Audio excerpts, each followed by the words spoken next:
So we doing the late night stream. We doing the late night stream. Late night over here. What's going on? We doing the late night stream. What up, boys? You know we got to keep it down. You know we got to keep it down. I mean, I got a few things to say just to kick it off. You know we got to keep it down. Better late than never. Shit, we doing the late night stream. Slow news day, but we making it happen. We making it happen.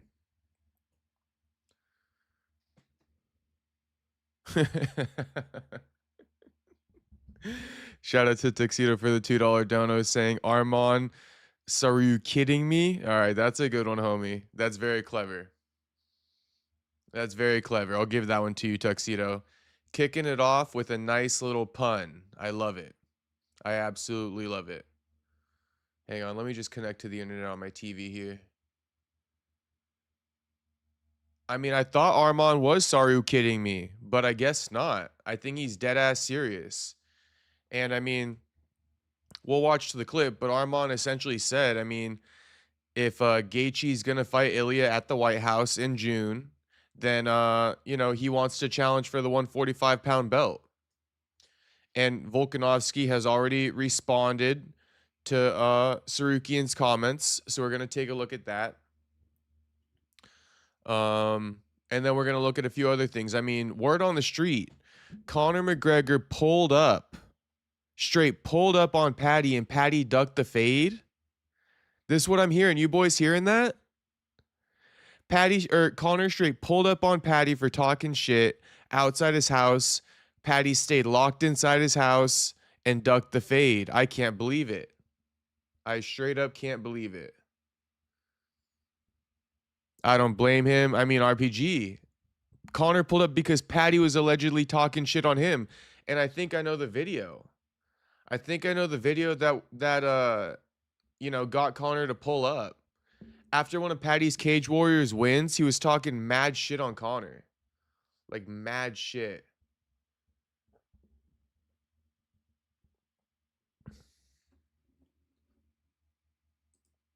And I mean, that's pretty much what we have to discuss today. We can look at a few other things, but that's pretty much the gist of, you know, what's been going on in the news cycle today.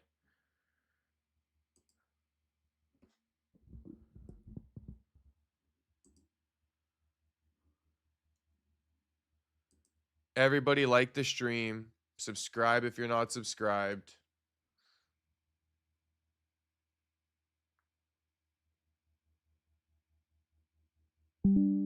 Crazy, I'm not signed in on YouTube on this TV. That's crazy work. Let me sign in with my phone real quick.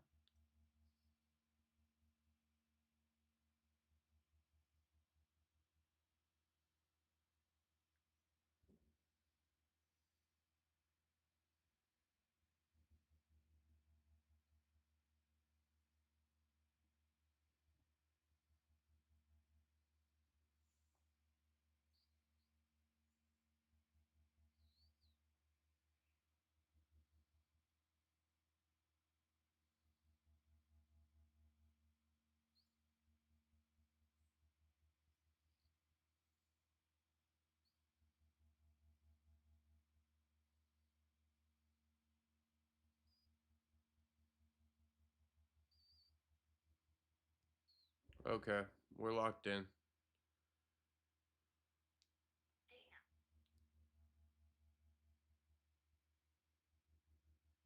Sorry about the technical difficulties here.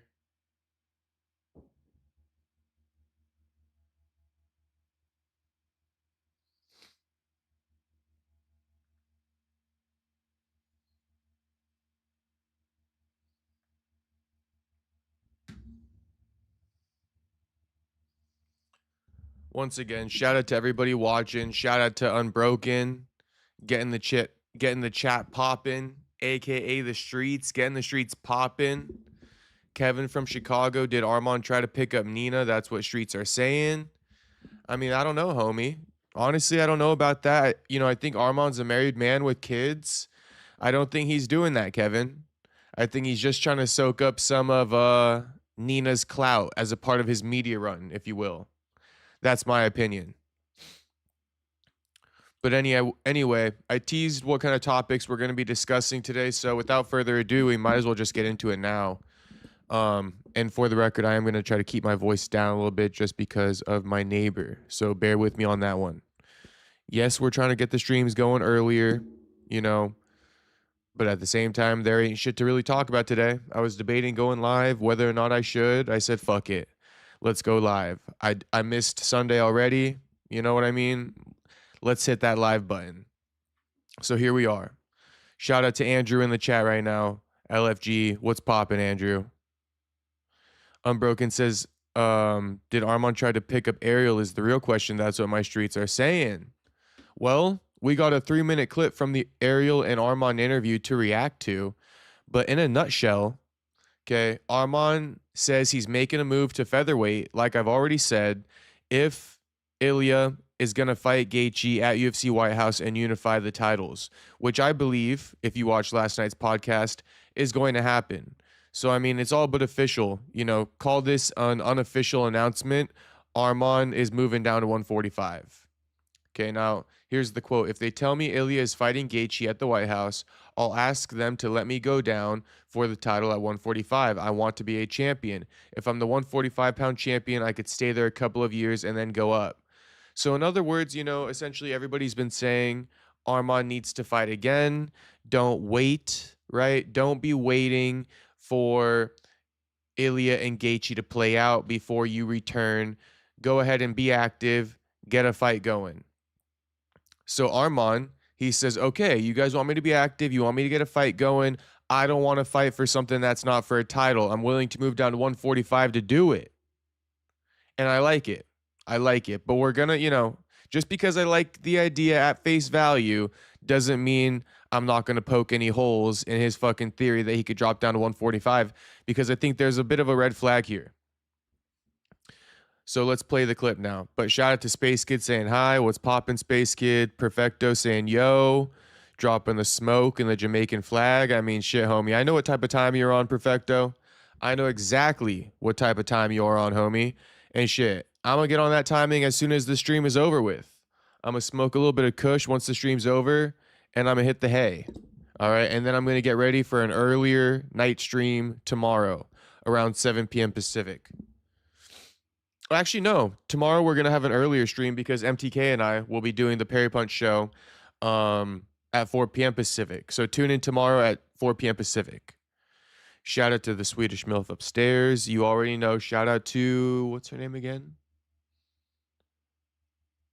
Her name is, what's the Swedish MILF upstairs name? I think we should first name her, right? We should definitely, you know, oh, Evelyn. Evelyn's the name. Evelyn is the name. So shout out to Evelyn, the MILF upstairs. All right. We love you, girl. We're keeping our voice down for you, girl. Okay. Perfecto saying, hell yeah, my brother. Great content as always. My man, Perfecto. The streets coming with the good vibes tonight. You know, I appreciate it. I appreciate it, boys. When there's nothing to talk about, come in with the good vibes. I'm loving it. Space Kid, oh, come on, man. Light up right now. I know, homie. I know. I'm exercising some self-control, homie. I'm not doing it yet. I'm not lighting up yet, but I will be as soon as the stream's over with. And I'm going to watch some of that Paramount Plus. Probably Landman, if anybody's interested in what I'm going to be watching. Probably Landman. Swedish Meatballs. Andrew laughing at the woman's name, Evelyn. We go hard on a Tuesday. Shit, we go hard every day, boys. We go hard every fucking day. You already know that. Me and the streets, we go hard every fucking day. Hard in the paint every day. James Steele saying, what up, Castro? What up, homie? What's poppin'? Good to see you, homie. Late night. Good to see you in here late night, homie. Do you think she watched an episode of you? I don't think so. Unbroken. Not yet, at least. Not yet, at least. You know, I operate under the alias Perry Punch, so I doubt she's gonna find it. Anyway, let's get to this video. I just wanted to show some love to the streets real quick. Arman announcing he wants to move down to 145. What up, Saxby? What's poppin', homie? Arman is becoming a fan favorite. All right, let's get into it. So what do you think? How does this play out now? Now we know who won this fight. What do you think happened? So I think there is a two-case scenario. Me versus Gaethje in White House. Or if Tapuria is coming, Gaethje versus Tapuria, me fighting with anybody that they tell me. Or me versus Gaethje, Tapuria is going up. To 170. 70. Yeah. Or I'm not getting Gaethje, I'm not getting anybody. I'm going to try to get the title 145. Really? Yeah, what I can do. Can you make 145? Yeah, I talked to Coach Carl, so we did the math, everything. So my body can. Now he's saying he could talk to Coach Cal now. Coach Cal, the guy who, you know, told TJ Dillashaw he could make 125, ended up on fucking EPO, all right? And popping for it. Popping for EPO, also just losing the fight, going in there, kind of injured, whatever you want to call it. So, I mean, just because Coach Cal is saying you can move down to 145, it didn't work that well for TJ when Coach Cal got him to go down to 125. So just be careful, Arman. Arman is super lean, and I don't know. The experiment didn't go very well with TJ, and all I'm saying is Arman is pretty lean as it is. With that being said, I think he could probably do it. All right. I think he could probably do it, and of course he's going to give Volkanovski a run for his money. My only thing in bringing up Coach Cal is be careful, Arman. Be careful, homie. All right. You might want to trust the UFC PI or someone else with your weight cut, not Coach Cal. Just saying. I'm just saying. I know Coach Cal is a self-proclaimed genius and all this stuff, but careful, homie. Careful. I don't know what kind of thing he's going to be. I don't know what kind of things he's going to be recommending Arman. So I'm just saying, tread carefully. Unbroken EPO too sweet. You boys know. Space Kid saying bro's body can eat a lot and probably holds up to a certain calorie rate right now. I mean, yeah, it's kind of crazy. Arman eats a fuck ton of food and he's still kind of lean. He says he walks around at 175 at the moment. And if he was going to drop down to 45, he's going to start walking around at 65. So very interesting. Can go to 145. But would it be healthy? Would it be easy for you? He's saying it's not easy, but it's we can make it happen. We need if it's fight in June, if we're gonna know like in 2-3 weeks that we are fighting in 145, we will make it happen. Because I walk around not big, so I'm like 177, 175 right now. If I like starting eat clean, do more cardio, I'm gonna be 165, 166, and then from there, like, you know, I can go down. So I gotta walk around. So on the math, I gotta walk around like 163, 162 before the 10 days before the fight. What a statement that would be with all this like rumor that you didn't make weight if you went down to 145 and made championship weight there. I don't care what the people say. I just need to do my business, you know. Sure, but would it be would it be fair to say you'd prefer to be at 155? No, I want to be in 155. I don't want to be in 145. But if they tell me, you know what, you come in, or the ELA is fighting with Gaethje in White House, and I'll try to ask, let me go down, or like give me one fight and then title fight. I don't know. We'll see what they want to do, because I wanna be a champion. So, and I see in 145 there is no stars, there is no, the weight class is going down. Like nobody talk about weight class. Yeah, there is a Volk, he is a legit champion, but now it's not his time, you know. There is no good names. Like 170, you know, different division. And if I if I'll be in 145 champion, I could stay there a couple years and then go up. So I mean, I see you guys dropping it in the chat. There's just no way he goes to 145. James saying no way he's making 145. I know. And I hear you guys. Here's my thoughts. I think he can make 145, but at what cost, bro? At what cost can you make 145?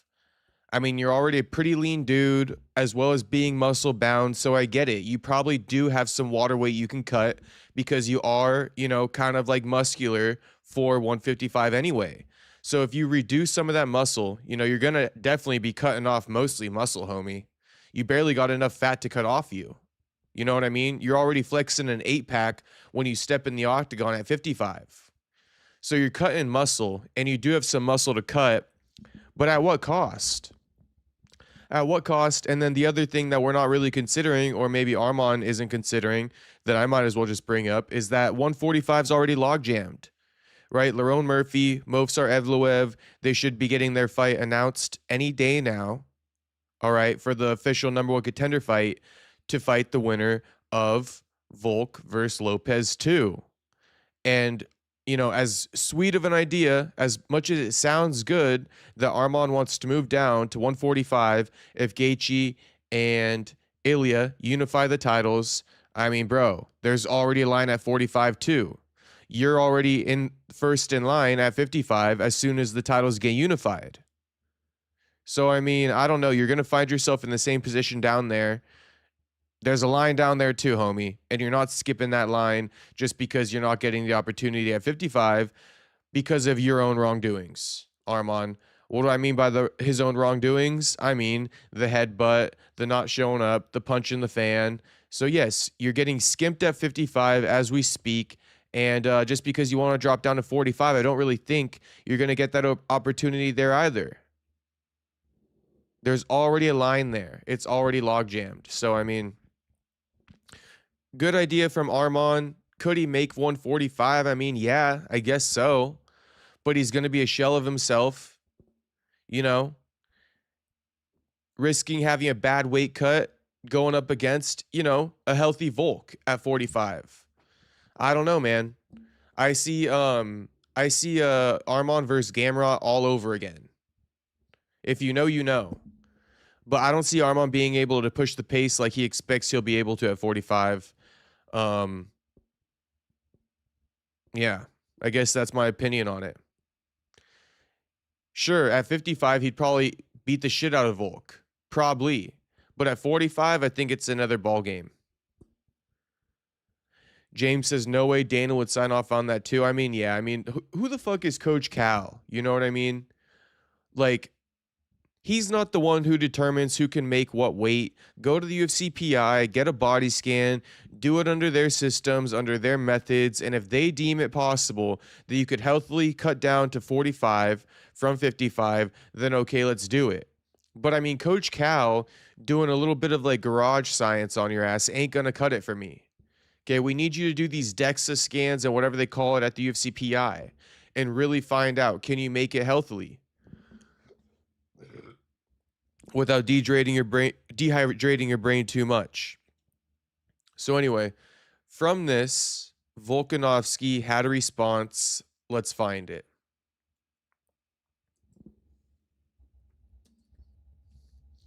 You know, granted, Volkanovski beats Diego Lopez this weekend.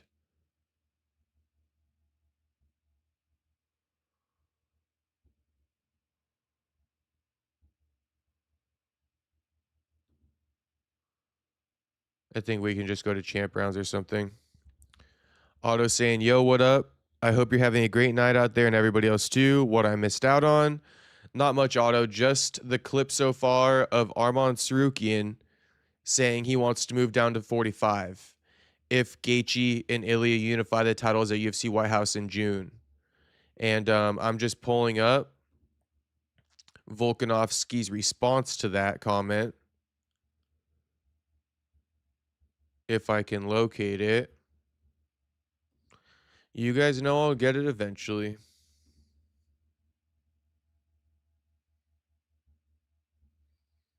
Also, just a side note, but Arman has signed on to grapple Mr. Take Me Down, get $1,000, Giorgio Polus. Okay, Giorgio is coming off a win against Muggsy Bulljunk at RAF 5 or 4, one of them. And yeah, now they're both, and Arman coming off a win at RAF 5 as well over Lance Palmer. So now these boys are running it against each other. Mr. Take Me Down, get $1,000 will finally have a real test. Will he finally have to fork up the $1,000 to Arman Tsarukyan? Spoiler alert, I think so, boys. I think so, boys. I fucking think so, boys, and I hope so. No hate on Giorgio, but come on now. Arman Tsarukyan is with the UFC. That's our boy, and we standing behind our boy. Bro, where the fuck?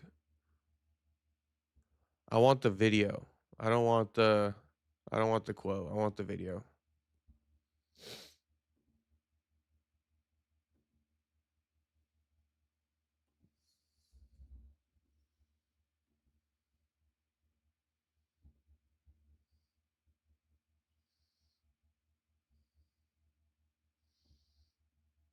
This is annoying me.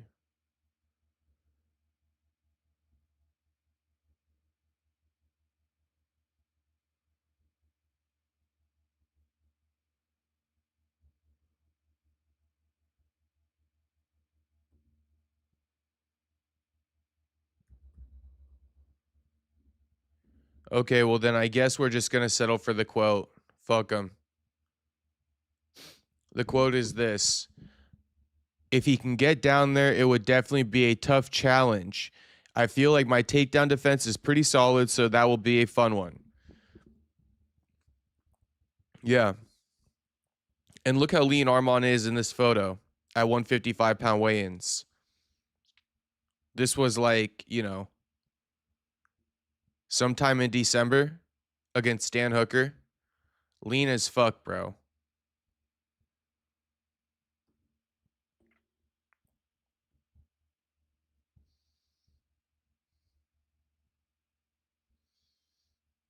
So that's that. And then I do want to see this whole Dan Hooker thing. Speaking on Paddy.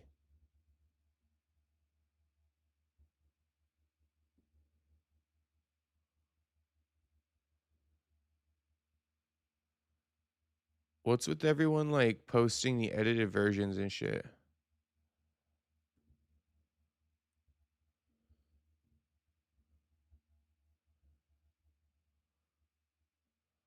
Okay, let's see it.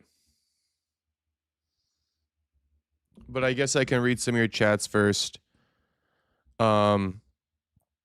Space Kid saying W opinion. Shout out to Space Kid.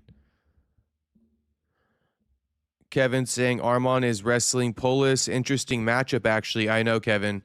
Kevin is our wrestler in the chat. So, Kevin, I know you like that matchup, and so do I. I'm rocking with Arman. I legit, no bias. I think Arman can do it. I think Arman can do it.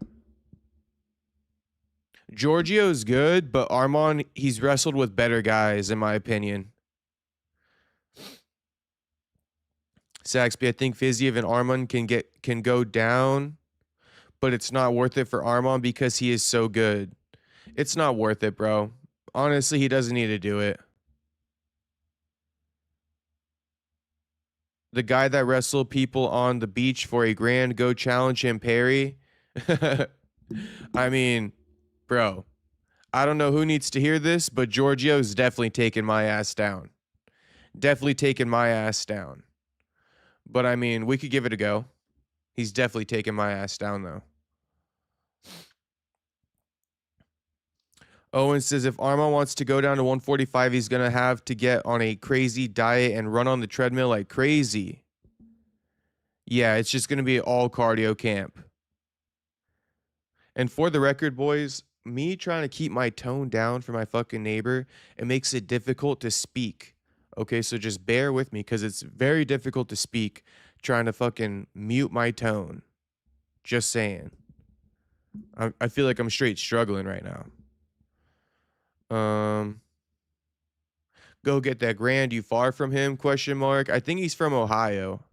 I mean, and I think he actually resides in like Miami and shit. So probably I'm pretty far from him. I'm broken.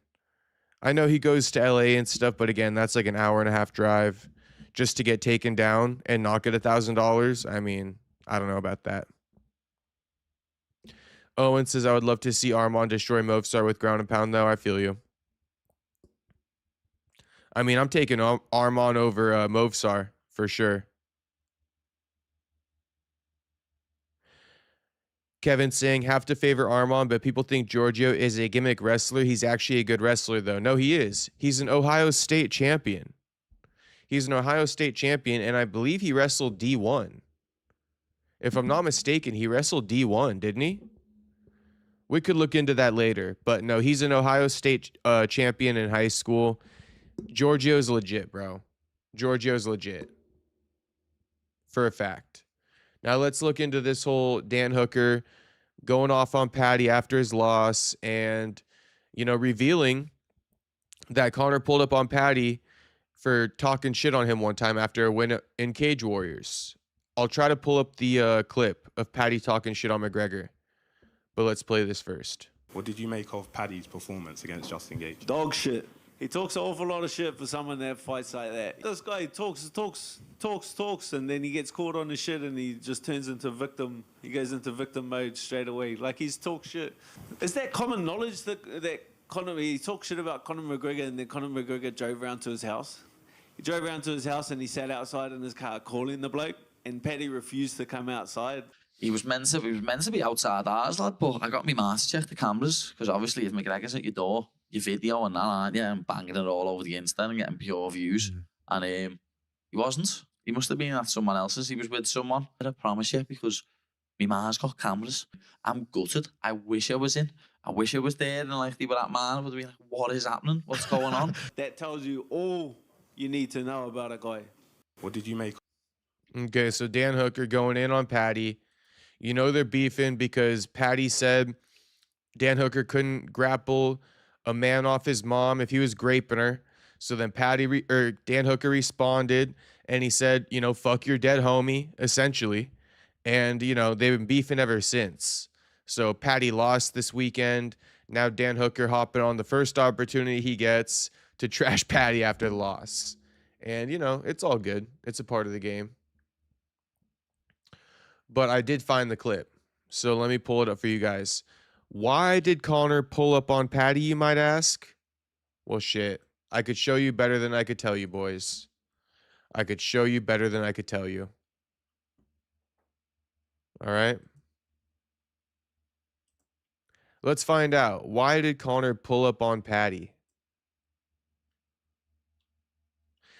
Here's the caption from Red Corner. This footage is over a decade old, back when Paddy Pimblett was a FCC champion, and it feels timeless. Already calling out Conor McGregor and Artem Lobov with zero hesitation, zero fear, and full belief in where he was heading. No polish, no filter, just pure Paddy. Fast forward 10 plus years and he sounds exactly the same. The stage is bigger now, but the man hasn't changed one bit. So actually this was before Cage Warriors. This was after, you know, a fight in FCC, whatever organization that is. That's not the next step. Jesus, he's a step down. He's a bum. Get him in there with me and I'll tap him in a round. I'll tap him quicker than Alex Enlund did. All he is a sidekick. Give me McGregor. I'll smoke him. Who's he? Aldo's gonna kick his ass, and then when he does, I'll kick his ass. To be honest, I don't give a flying F who you put me in the cage with next, because they are gonna get leaded. Simple. Put me in there with anyone. Showed it before. Hit me as hard as you want. I'll come back at you stronger. You've got nothing for me when we get in there. No one has. Artem Lobov. Get me McGregor. I'll smoke him as well. That's not the next step. Jesus, he's a step down. He's a bum. Get him in there with me and I'll tap him in a round. I'll tap him quicker than Alex Enlund did. All he is a sidekick. Give me McGregor. I'll smoke him. Who's he? Aldo's gonna kick his ass, and then when he does, I'll kick his ass. Aldo's gonna kick his ass was gold. Yeah, it was too nice. We gotta watch it twice, boys. To be honest, I don't give a flying F who you put me in the cage with next, because they are gonna get leaded. Simple. Put me in there with anyone. Showed it before. Hit me as hard as you want. I'll come back at you stronger. You've got nothing for me when we get in there. No one has. Labov. Artem Labov. Get me McGregor. I'll smoke him as well. That's not the next. All right, shout out to Paddy. So, I mean, that is that whole story. And there was one other thing that caught my attention. I did want to see. I wanted to see Arman Tsarukyan going off on Paddy after his loss as well. I think that's on Champ Rounds.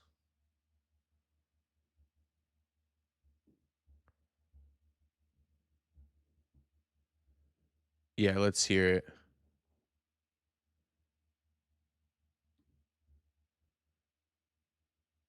Him get beat up like that. I was enjoying every moment when the Gaethje clipped him. You hate him that much? Yeah, he's a bitch. I was happy because now UFC can see like why they put the trash can there. He never deserved to be there. To be honest, I would beat both of them on the same night. Paddy Pimblett, he has zero MMA skills. He has a chin and that's it.com. Did you just say that's it.com? Yeah. This is my new word. What did you think of the technique? He has zero. .com is kind of gold for Arman. He needs to figure out where to use that, but he's definitely onto something with the .com. He's definitely onto something with that. He just needs to polish that joke just a bit more, but he's onto something. Technique, to be honest. Oh my god. Now, If you go to the list, right? Yeah. Fiziev, Benoit, me, Oliveira, Holloway, everybody can beat him. Was there anything that I impressed was you? scared. Yeah, I got impressed when Paddy fought 15 times. He need to take a break for 5-6 years after the fight.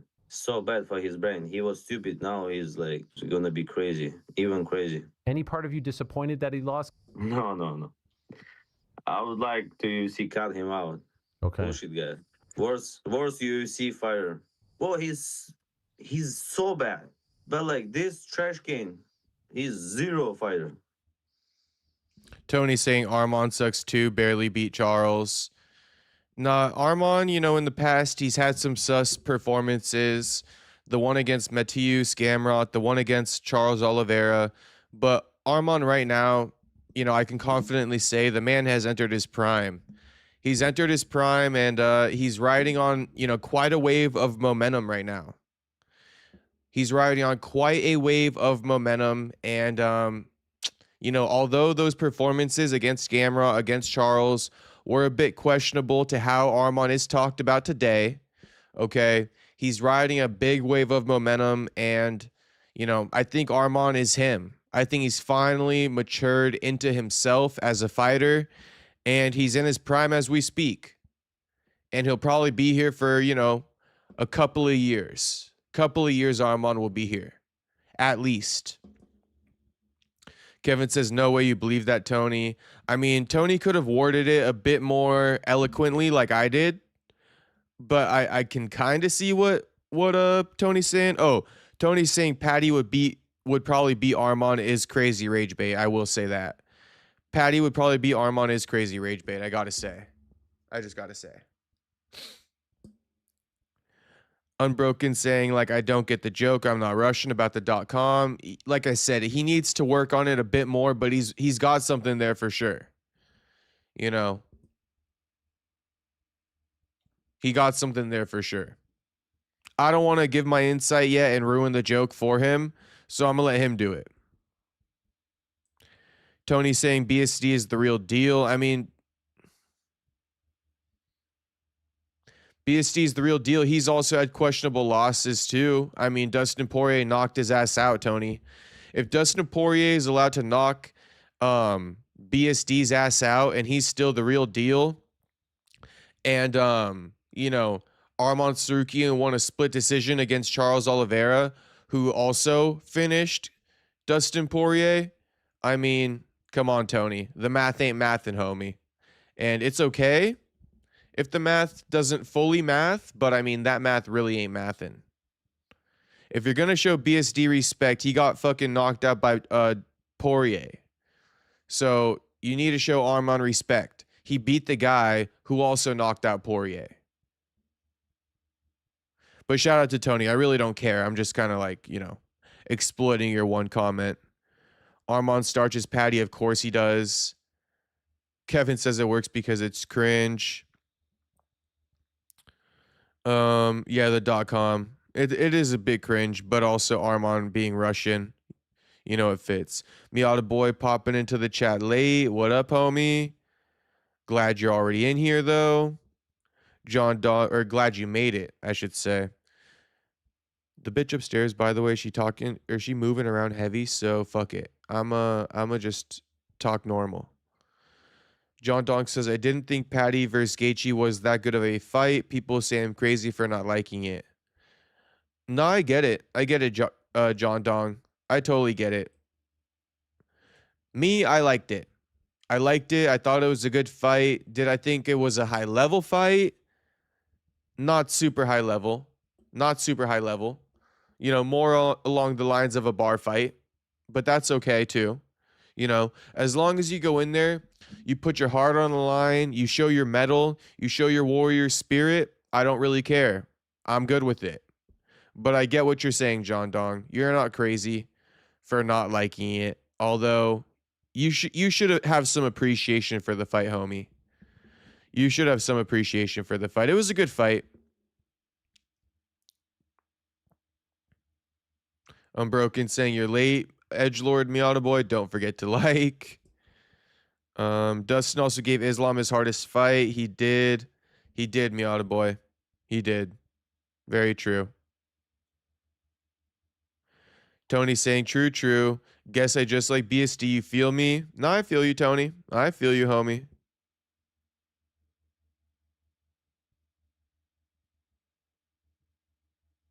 John Dong says, like these fighters were saying, I didn't like how Paddy was displaying zero skills in terms of head movement. It didn't feel like I was watching an actual main event. I mean, championship main event at that. To be completely honest with you, John Dong, I can pretty much fully co-sign what you're saying with saying you feel like you didn't watch an actual main event. I think the one word you're missing in that is championship main event.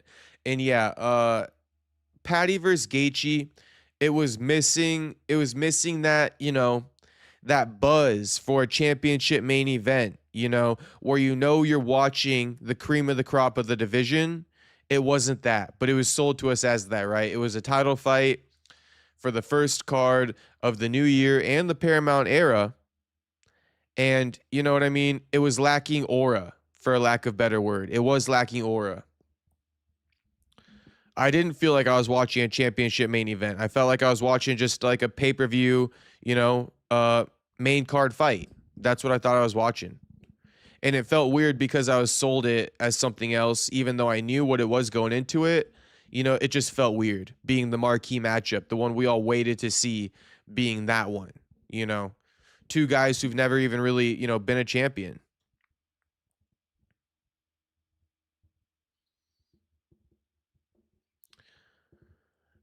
Someone's saying Paddy gets flatlined by Ilya. This was a blessing in disguise. I'm curious what you think happens to Gaethje, homie.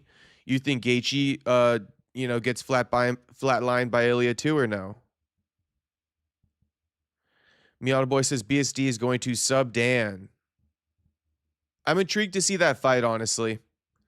Honestly, I'm intrigued to see BSD versus Dan.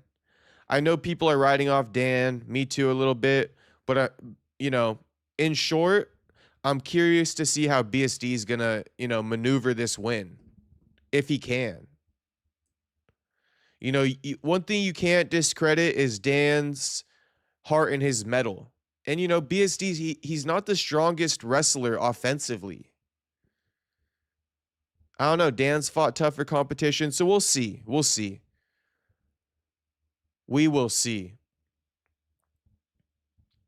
Didn't BSD lose to Dustin? He did, Unbroken. I was just talking about that a minute ago. He got knocked out by Dustin. Miata Boy says Dan had problems with Gamrot, and I think, in my opinion, would out-grapple Gamrot. Oh, you think BSD would out-grapple Gamrot? BSD was landing good strikes and head kicks on Ruffy.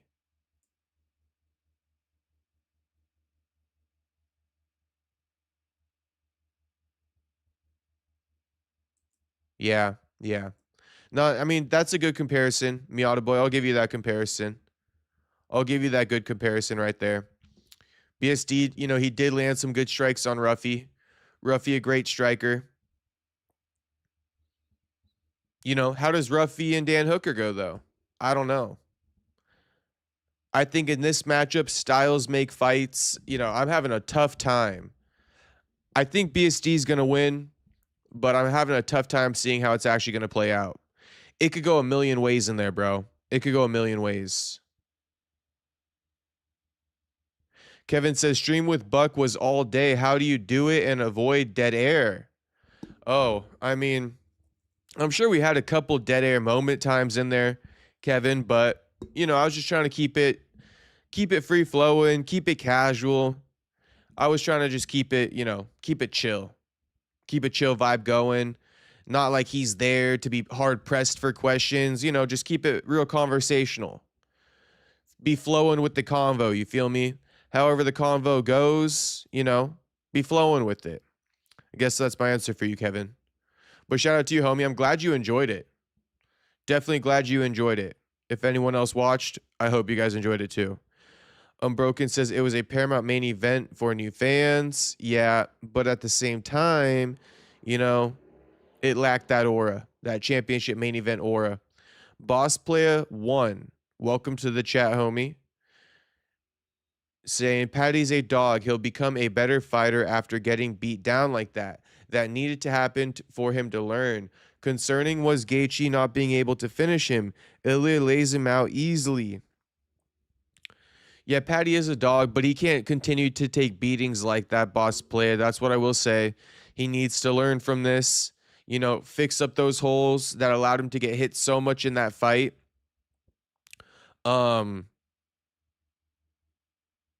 Because the last thing that I want to see Paddy do is rely on his toughness as he fights in the upper echelon of the division, meaning the top 5, right? If all Paddy can bring to the table against top 5 competition is his toughness, bro, he's in for a rude fucking awakening. A rude fucking awakening. And what's everybody talking about with Paddy this fight? Not that he performed well. Not that he performed well. That he has a chin on him. I told you, boys. It's difficult talking right now. That's why we need to go live earlier, because I can just speak freely and loudly and express myself the way I need to. Me trying to fucking whisper is killing me. Already forgot what I was saying. Oh, just that everybody's talking about Paddy, you know, oh my God, that kid's got a chin on him. That ain't a compliment. Ain't a compliment.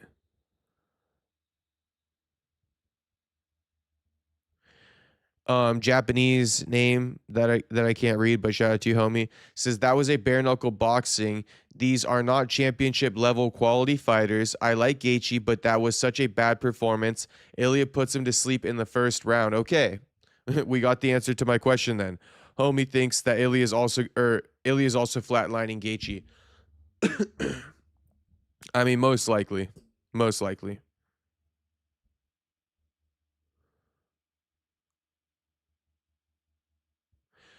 John Dong says, but I think part of it was that we waited 6 weeks for the card, so my expectations might have been too high. I mean, John, I feel like my fucking expectations have been, you know, pretty high for the start of the new year. Maybe I ignored the fact that, you know, Gaethje versus Paddy and Alex versus Diego weren't really the matchups we wanted to see. And maybe I was just so hyped because it's been so long since we've had UFC fights. But now, approaching on the second fight card of the year, and with that being another numbered card, 2 consecutive numbered cards to kick off the year, right? To kick off the Paramount era at that, bro, this shit's fucking low-key boring. This shit's low-key boring. Ain't nothing to talk about. We're coming off a pay-per-view card. We're entering a new pay-per-view card, and there's nothing to talk about. In what fucking world? In what world? Maybe it's because we're getting these bullshit matchups that, don't warrant a lot of conversation, a lot of back and forth, a lot of debate. Right? If it was Lerone versus Volkanovski, or Volkanovski versus Movsar, and if it was Paddy versus Ilya originally, if it was Paddy versus Arman, okay, we have things to talk about, right? And then let's say Arman beat Paddy. Okay, now we could talk about the potential very close matchup between Arman and Ilya. But we don't got none of this stuff to talk about. We don't got none of this stuff to fucking talk about right now.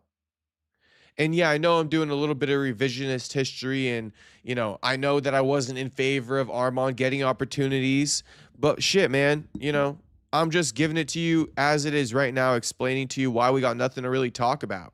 And that's why I'm saying, bro, enough of the bullshit. Even Umar fighting Davison Figueiredo ain't nothing to talk about.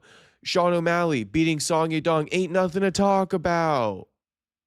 Ain't nothing to talk about. Book Umar against O'Malley, start knocking these dudes off, bro. Ain't nothing to fucking talk about. Ain't nothing to fucking talk about. This ain't no Carlos Prates knocking the fuck out of Leon Edwards. This ain't no Michael Morales knocking the fuck out of Sean Brady. Right? This ain't none of that. This ain't even JDM beating Bilal type shit. It's just like, bro, shit's annoying. Basically, it says, what the fuck are the matchmakers doing? I don't know, bro. Honestly, I don't know. I was just at the gym with my homie, and as we're wrapping up at the gym and going home, he was like, I don't think I'm going to watch the fight card this weekend. And I'm like, bro, I don't blame you. There ain't nothing to fucking talk about. But, my homie is my gauge of the casual fan base. And if he's saying he's not going to watch the card this weekend, we're in for a fucking rude awakening. Ain't no one watching this weekend. Mialboy says, react to the Mac Life interview they posted 2 hours ago with Lopez, Volk, and Dan. What the fuck? Why would there be 3? Are you talking about the media day, Miata boy? You must be talking about media day. John says, plus Paddy has always had bad striking defense ever since he joined the UFC, even ever since he joined the UFC in 2021. I'm shocked he hasn't improved it that much. White House card, Arman versus Ilya, Gaethje versus Conor, Paddy versus Dan Hooker.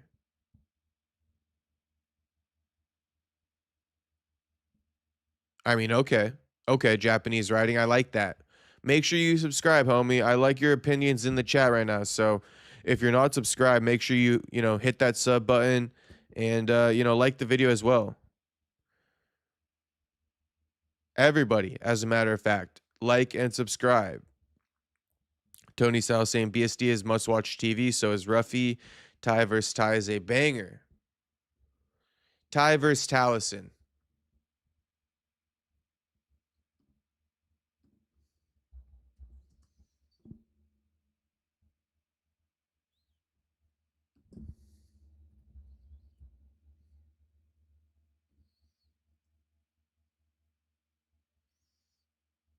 Oh, Miata Boy says, Paddy is too late in his career to pick up on his striking game. He's 30 and he's way far behind. He's just got to pick up on his wrestling.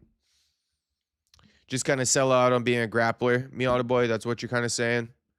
I get it. I think Paddy's even 31, if I'm not mistaken. I think Paddy might be 31.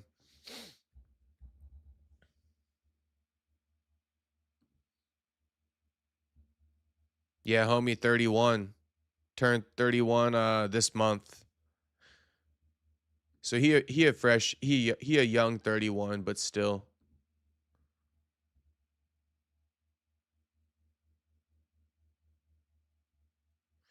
Unbroken saying 3 is always more fun than 2. Oops, never mind. I mean, Unbroken, you're onto something, homie. 3 is quite more fun than 2, isn't it?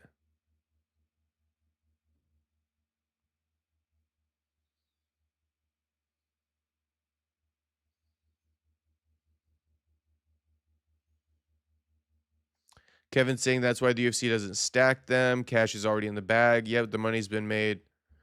Okay.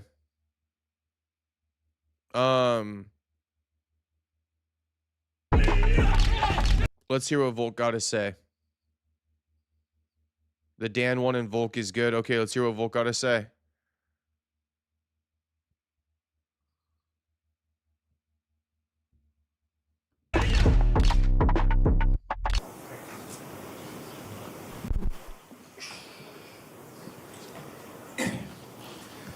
Alex, you know, there's a lot of times people say, oh, they're building an event or a card around one man, but I don't think I've ever seen a big an example of that as this one with you returning to Sydney.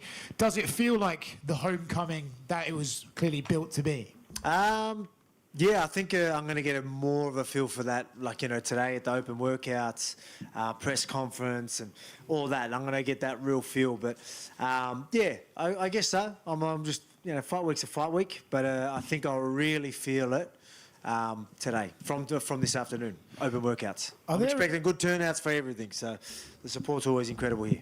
Are there advantages and disadvantages to that, right? Clearly, you can always get caught up in the emotions of feeling the love from the fans. Do you have to sort of be aware of, like, hey, listen, this is nice, but I'm still going, and there's still a fight to be had here? It just depends on the fighter. You know, how do they deal with it? For me, like, I'll deal with being at home really well. I'll deal with being, you know, in enemy territory really well. You know, I'll find a way to make it work for me every single time. So it really does depend on the fighter. For me, I'm in a point in my career where the more energy, the better. So this, you know what I mean? Like, because I used to, early in my career, it used to be more about, like, I used to try and stay a little more composed. I didn't want to get, you know, but now I'm like, I don't want to, like, sometimes when I try and chill, I'm like too chill. So I'm like, the energy is going to boost me up. I'm going to let it give me that energy, which I think is going to be an advantage. Obviously, when Diego got the rematch, there was a little bit of conversation about maybe there were other guys who could have potentially had it ahead of him. But now it's here and you sort of have the fight on hand. Is it fair to say that actually maybe this could be the most fan-friendly, entertaining fight you could have here in Sydney this weekend? Yeah, for sure. You know, I want to have a big moment here. That's what I love about being here in Sydney, because whenever I'm travelling away, everyone can't be there live. They can't be in the arena and feel the atmosphere. You know what I mean? Like you have that feeling. But I get to do that here. Not only go there, hopefully exciting fight, but I want to go out there and look dominant and really give all my supporters, family and friends, like, give them that feeling, right? Like, you know, that moment that they're going to remember for forever. Because they do get them feelings still at home through the TV, but it ain't nothing like it, you know, especially land down under. I can only imagine what that's going to be like walking out. But then, so I want them to just feel that energy, and then having an opponent like that, you know, we're going to bring on a good show, so there'll probably, you know, be a good atmosphere through the whole fight. But yeah, and then I want to give my hand raised and give everyone that moment. You know, you're always a guy who's looking for new challenges, right? So we obviously have Mobzar and their own out there. I don't know if you saw this, but Arman Tsarukyan was on Ariel show and said he wants to drop to 45 and fight for the title. Curious if you have any thoughts on Arman potentially trying to cut that sort of weight and fighting you and what that could do. Yeah, I mean, like, I love challenges. He would obviously be a tough challenge. If he could get down there, that would be definitely a tough challenge. Same with Mobzar. Obviously, Mobzar, good. Like, even the wrestling side of things, like, I'd love that. Because for the legacy, you can talk about legacy. You've got guys like Mobzar undefeated. So later, obviously I've got a job to do this weekend. But whatever comes my way, you know, I'll be happy. But Mobzar alone, you know, incredible records. Or even Arman, if he was to come down, like, yeah, that's a challenge. I just got to say, you know, careful, Volk. Careful, Volk. You know, don't be overlooking Diego. I know you got one win over him already. But the proper answer is I'm focused on my opponent this Saturday, Diego Lopez. He's coming to take me out, and he got all my focus. I'm not worried about the next opponent. I'm worried about Diego. Sounds good, Arman. Sounds good. I'm just saying, careful, Volk. But this is typical Volk. Volk, a very confident guy. He manifests it all. So I know this is typical Volk, but I'm just saying. So that'll be definitely something. I feel like my takedown defense is pretty solid. So that'll definitely be a fun one. Last one for me. You've entered sort of rarefied air where fans, when they see you booked a fight, are almost sort of 50-50 about it because no one wants to see you hurt anymore. Everyone just loves you so much they don't even want to see you go out there and risk it. How long do you expect to keep doing this for? Obviously, I know that this was sort of like, hey, you could retire in Sydney, and there's no interest in that for you. But are you just going to do this until you feel like maybe I'm not at my best, or is there a moment where you think there's one moment I'm still searching for, and that'll be the moment? Yeah, mate, I guess so. This one, it's how you get through camps. I was able to get through camp. We're making the right adjustments. I am 37 years old, but the intensity was still there. We've maybe pulled back the volume a little bit. So, if you make them adjustments, you can have a longer career. Obviously, it's all about the health and that as well. But I plan on taking minimal damage out there and then having a quick turnaround, and then we'll see what happens after that. But yeah, you're right. This one's definitely, because there was you've seen a lot of rumour, well, I wouldn't say rumours, you've seen a lot of people like, oh, it's going to be his last one, and obviously I put that to bed. It's definitely not the right time for this. I still got a bit left in me, and that's why I want to be active, because how much longer am I going to have, you know what I mean? If I be active, maybe I can fit another 6 in, So we'll see where we go, but I want minimal damage. Mid-year sounds pretty good for me. And then I didn't get to do that. I told you I wanted to be active last year. Took too much damage in that first fight and had to get a couple of things looked after. So that took a bit longer, but I expect to be a lot more active this year. Jean Silva, obviously, he shouted that he wants a title shot next. So, obviously... Me old boy saying, thoughts, Jacob, if Arman drops to 145, will he jump Murphy and Evloev? I kind of talked about this before you hopped in here, Miata boy, but I'll give you the take I already gave, which is I don't really think so, homie. I don't think so. I mean, let's keep in mind, right, the whole thing about being logjammed at 55 is because of Arman Tsarukyan's wrongdoings in the first place. We've already been through it. I'm not trying to get on his ass, but I'm just saying, it's log jammed because he's not getting opportunities, because he's punching fans, because he headbutted Dan Hooker, because he pulled out of the main event. That's one reason why it's log jammed. The other reason why it's log jammed is because Ilya, just sat out dealing with his divorce. And so now there's an interim title unification bout that needs to take place before Arman gets the opportunity. But Arman would have got the opportunity if he wasn't fucking up. So what does dropping down to 45, you know what I mean? Now he's going to get the opportunity. There's a logjam there too. There's a line there too. And these guys are owed opportunities. Lerone and Movsar, their fight for the number one contender should be announced any day now. And I believe those are the two guys. They need to fight. The winner of that fight gets to fight the winner of Volk versus Lopez too. Arman needs to stay at 55, bro, and just wait. I don't think he gets to skip the line. Based off the reasons why he hasn't been getting the opportunities in the first place, it's not going to change it just because he drops down to 45. There's already a line there too. Maybe if there wasn't a line, okay, his idea might work out. But because there's already a logjam and two guys are owed the opportunity, no, I don't really think so. I think he's best staying at 55, Miata boy. That would be my opinion, homie. Me and Islam are making pork chops on Cooking with Volk. Shit, better be John's pork chops, if you feel me on that one.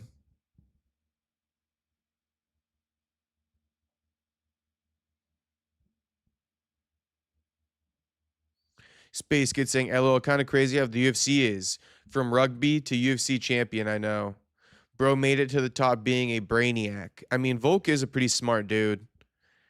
He exceeds at whatever he does, I don't know how good he was at rugby, but I mean, UFC, cooking, acting, he's pretty good. He even did some betting shows a little bit on his YouTube channel. I mean, he's pretty good at everything he does. You got to give it to Volk. Homie with the I don't know what language that is, but shout out to Homie. I like his chats with the Asian writing. Saying, I'd rather watch Arman versus Volk at the White House if Gaethje fights Ilya. I mean, I get it. I totally get what you're saying. I totally get what you're saying. And yeah, I'd be pretty intrigued to watch Arman versus Volk. I would be. Does that mean Arman's going to get the opportunity over Lerone and Movsar? I don't know. I don't think so. I'm going to just say it. Aaron Pico versus Arman next? Nah. It's title shot or bust if Arman goes down to 45. That'd be the most retarded move of all time. Go down to 45 and fight a contender, please. Miata boy, me and Islam are making pork chops on Cooking with Volk. I already read that. My bad. Let's continue. What did you make of his performance against Arnold Allen? Yeah, I mean, I thought that was going to be a real challenge for him. And, yeah, he passed it. Looked good in the later rounds as well. So that's what you want to see from a prospect, you know, a guy that's going to be pretty calculated in Arnold. And then even Arnold's quite fit as well. He's got the cardio, but Silva's shown that he's got the cardio to get through there and get the win against someone like that. Was very promising. Has he earned a title shot just yet? I don't think so. But like I said, it's pretty obvious that I think you're going to get Movsar or Lerone Murphy fighting, I think. And that's obviously makes the most sense, you know, especially with their records and the resume they have. Like legacy-wise, that looks great for me. And what did you make of him, like, jumping off his back? Yeah, man, like he's that guy, man. Like he's fun to watch. He's a good dude as well. Yeah, he's actually very respectful. But yeah, very excited. He's very hyper, you know what I mean? And he's all over the place, and that's something that I guess you would expect. Once he did it, I was like just laughing, like, yeah, that's Silva. Volk, you know, he's being complimentary of Gene Silva, acting like there's a brotherhood there because he's been training with Ruffy. But Gene Silva, it was posted on social media today, Gene Silva hit Mauricio Ruffy with the unfollow as soon as he started getting friendly with the champ Volk.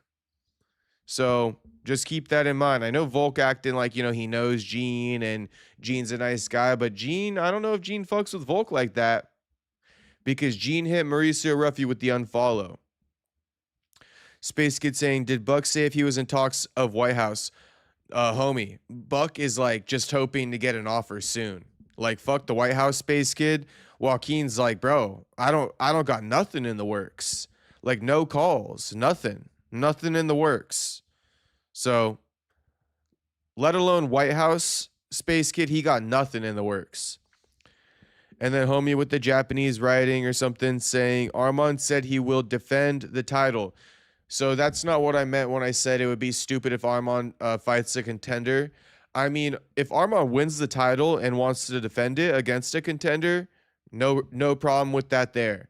What I'm trying to say is if Arman drops down to 45 and he fights anyone except the champion first, retarded.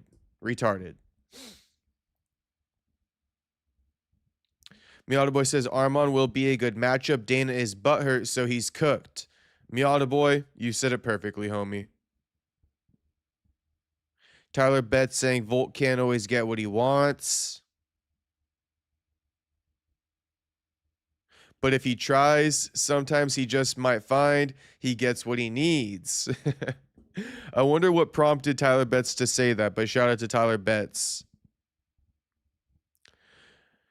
And then homie saying, bro, Arman is getting big. Him as champion will be good for the UFC. No disagreements, homie. Like, I like Arman now. I think, you know, he's mended a lot of his wrongdoings in my eyes. I like Arman now. So, you know, I don't got much against Arman.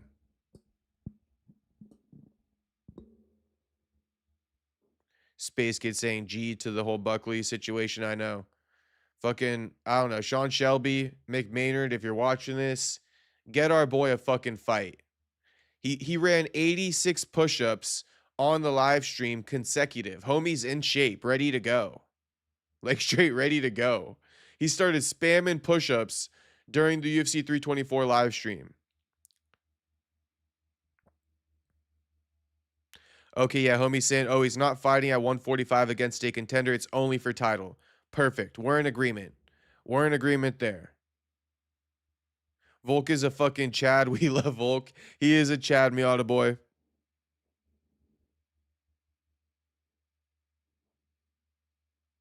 Tyler Betts says, LOL, listening to the Rolling Stones is what prompted me and also hyped as fuck for Volk. Unanimous decision again. Let's go, fucking Tyler Betts. Let's go. That comment was out of nowhere. I was like, I know something prompted that. Kevin saying, did Arman lose aura making that skit with Alex Pereira? I didn't see it. So shit. No aura loss in my eyes. I didn't even see it. You feel me? I'll have to take a look at it. Let's continue. And obviously, I know you're not thinking about the lightweight division, but what did you make of the Justin Gaethje fight and Paddy? Yeah, it was a fun fight. You know, very, very fun fight. Obviously, entertaining. They went at it.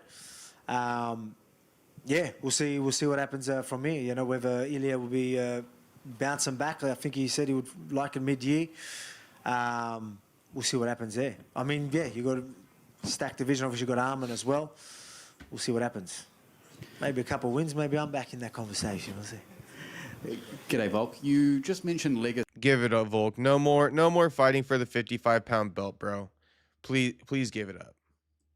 And there seems to be two sides of that coin, where one side is fighters wanting a name, like Islam saying, well, wanting Usman, Jones wanting Stipe. You have the perspective of you wanting the record. So what's your kind of take on wanting the name over the next person who's rightfully up? No, not. I wouldn't say the record. It's just it's a position where he is. Let's be honest, like, you know, he is very deserving of a title fight, which that means a lot to me. Like, you know, and he's undefeated, and he's look at his resume as well. He's took out all the top guys. So they're like, you know, that's how I look at it. I don't care about the names. If there's a name that doesn't deserve it, I'm not, you know, too interested in that. Like, I'll do it. Like, I'll fight anyone, anywhere. You know, that's how I am. But yeah, for me, that is important. Like, I've said that through my whole career. If you remember my title reign, I'm like trying to find someone, make it clear, and be that guy that should be next. You know what I mean? I want a clear guy that's meant to be in front of me. Let's go. So I've always wanted that. You know, I'm a believer in the ranking system. So yeah, I think that means more. And you've got a part-time job as a YouTuber now. Max has recently said that he's really keen to do a Cooking with Volk episode. Would you be keen to head out to Hawaii, maybe roast a pig or something like that? 100%, yeah. It's good, man, like, because I get along with everyone anyway, right? But even so many people that like Islam, I'm going to do a cook, you know, we've planned I'll do a Cooking Volk with him, Cooking Volk with Ilya, even just everyone, you know, I get along with everyone. Even if I have to face him, I'll still do I'll do a Cooking with Volk with Lopez tomorrow if you want it. I wouldn't care. So yeah, it's good fun. It is pretty cool. And David Adesanya has been walking around calling himself. Shit, we need that Cooking with Volk x Max Holloway collab in Hawaii. I mean, I'd like to see them do a hunt and cook. If I can make a recommendation, Volkanovski, Cooking with Volk x Max Blessed Holloway collab in Hawaii, hunt and cook. Straight hunt and cook. That's what I would love to see. A straight camp out, hunt, and cook. Telling stories by the campfire. The boys, after running it 3 times for that featherweight title. We need that. Absolutely need it. Let's make it happen. And Tyler Betts saying, is Arman a star on the rise? I mean, yeah. It's getting to the point where, like, even if the UFC doesn't want to push Arman, they got no choice. Arman has crossed over to the masses, and the UFC fan base loves him. So, Tyler Betts saying that would be sick. It would be sick. But yeah, Arman is a star on the rise. You know, he's been on one of the greatest, you know, media tours the sport has ever seen after his win over Dan Hooker. So yeah, Arman definitely a star on the rise. He's doing everything right. He's letting his personality shine. Space Kid says, yeah, you cooked. I mean, who wouldn't watch that? A fucking hunt and cook telling stories by the campfire? Come on. In Hawaii? Let's run it up, boys. I'm helping you, Volk. That's going to make you a ton of money. All the boys are down to watch it. Miata DM me something. Oh, saying Volk said that they're going to have Max on Cooking with Volk. They're cooking DC. Okay, I'll take a look at that once we wrap up with this. Of the uncrowned 145 champ for years. Is that something we could see towards the end? Yeah, maybe. You know, he's got a big cut ahead of him, big weight cut ahead of him, but we could maybe make that happen. Thanks, Volk. Hi, Volk. Hey. You got quite a full list. Jean Silva, Leron, Mostar, and now maybe even Arman too. And Arman actually said that it would be a very easy fight against you, and he said he just axe kick you. Okay. What do you think would just be axe kick me? Yeah. Okay. What do you think would be a toughest challenge out of this? Out of all of them? Yeah. Yeah, probably your Armans and your Movzars. You know, they're gonna obviously, he's saying he's gonna axe kick. Obviously, he's gonna want to wrestle.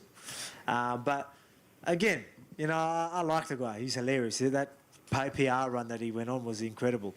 He's another guy I'd like to do a cooking with Volk with. I have done one with him. But yeah, if we face, everyone knows my takedown defense is solid, and you know, if they forget that, I'll remind them. Thank you. I swear to God, it's not even a podcast, but Cooking with Volk is gonna surpass Club Shay Shay in like 3 months. I'm calling it. 3 to 6 months, Cooking with Volk surpassing Club Shay Shay. Volk, have all the fighters on, homie. Have all the fighters on, do these catch and cook style videos, camp out, tell stories, tell war stories. I mean, Volk, hire me, homie. Hire my ass. No Diddy. I got you. You gonna surpass Club Shay Shay in 3 to 6 months. Not even an interview style show at that. And you're gonna surpass fucking Club Shay Shay. Volk. Oh, I was also gonna read out that comment too because it's a legendary comment from Kevin from Chicago saying, if Volk's chin holds up, he can't be beaten. I mean, honestly, truer words haven't been spoken.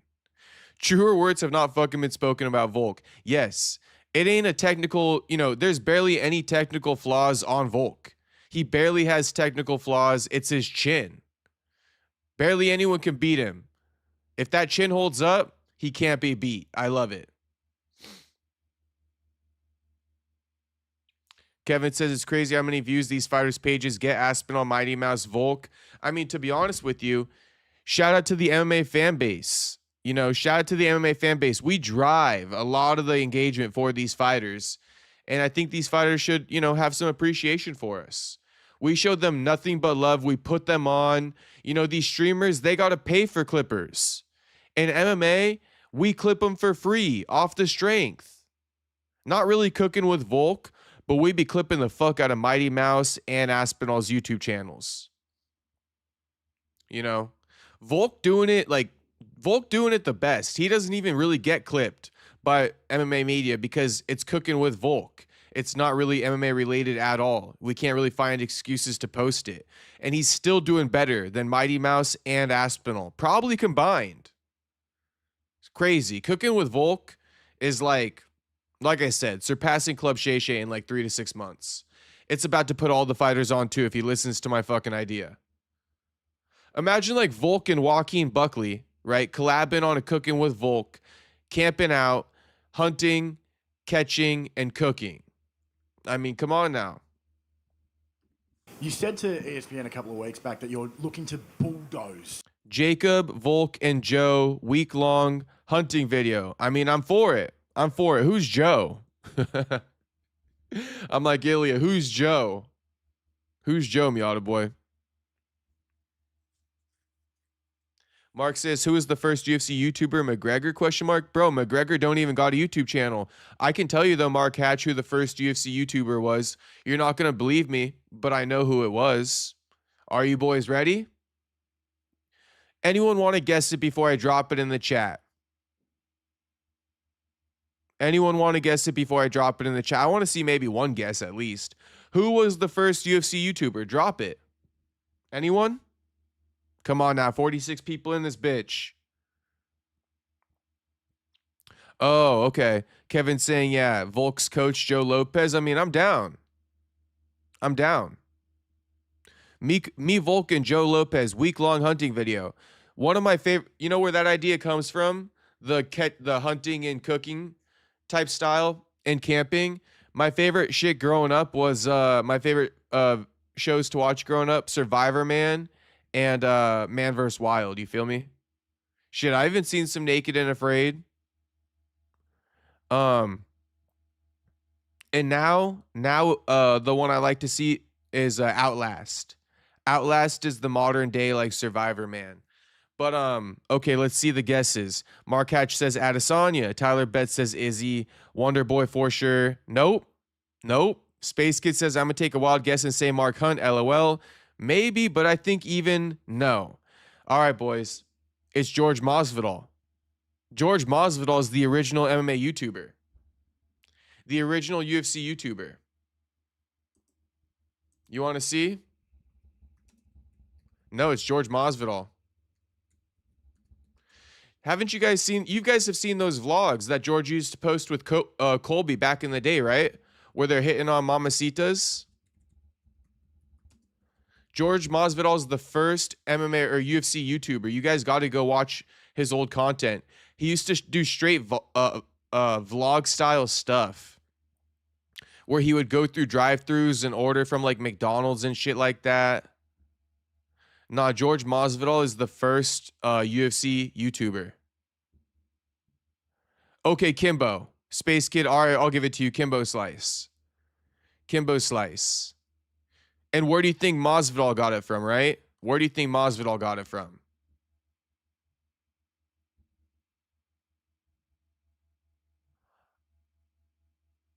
I want to say it was called like Street Chronicles or something like that. Yeah, Diaries of a Street Fighter. Diaries of a Street Fighter.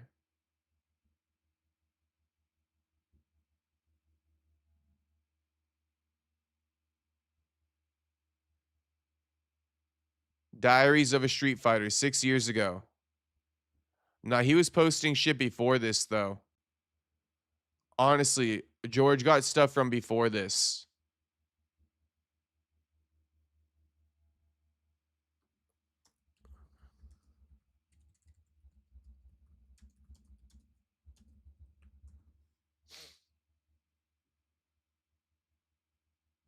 Tales from the Grind. Tales from the Grind.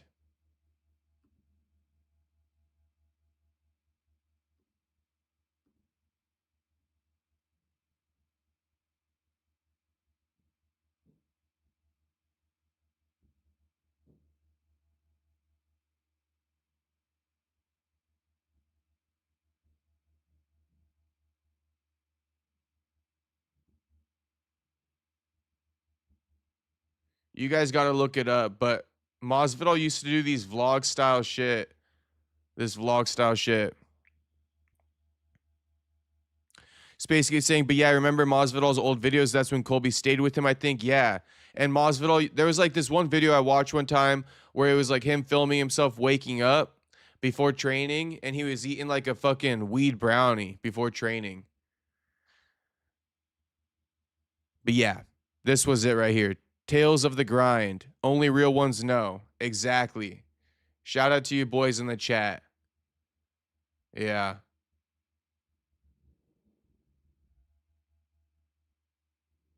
And shout out to Masvidal. The original like UFC YouTuber, I would say. Tales from the Grind. Here it was. Episode 1, Episode 2, Episode 3, Episode 4, 12 years ago. This gotta be what it was. Good shit. Good shit. All right, boys. Let's get back to the Volkanovski Media Day video. And then Tyler Betts saying, crazy that whole beef started from Colby trying to sell the fight. I know.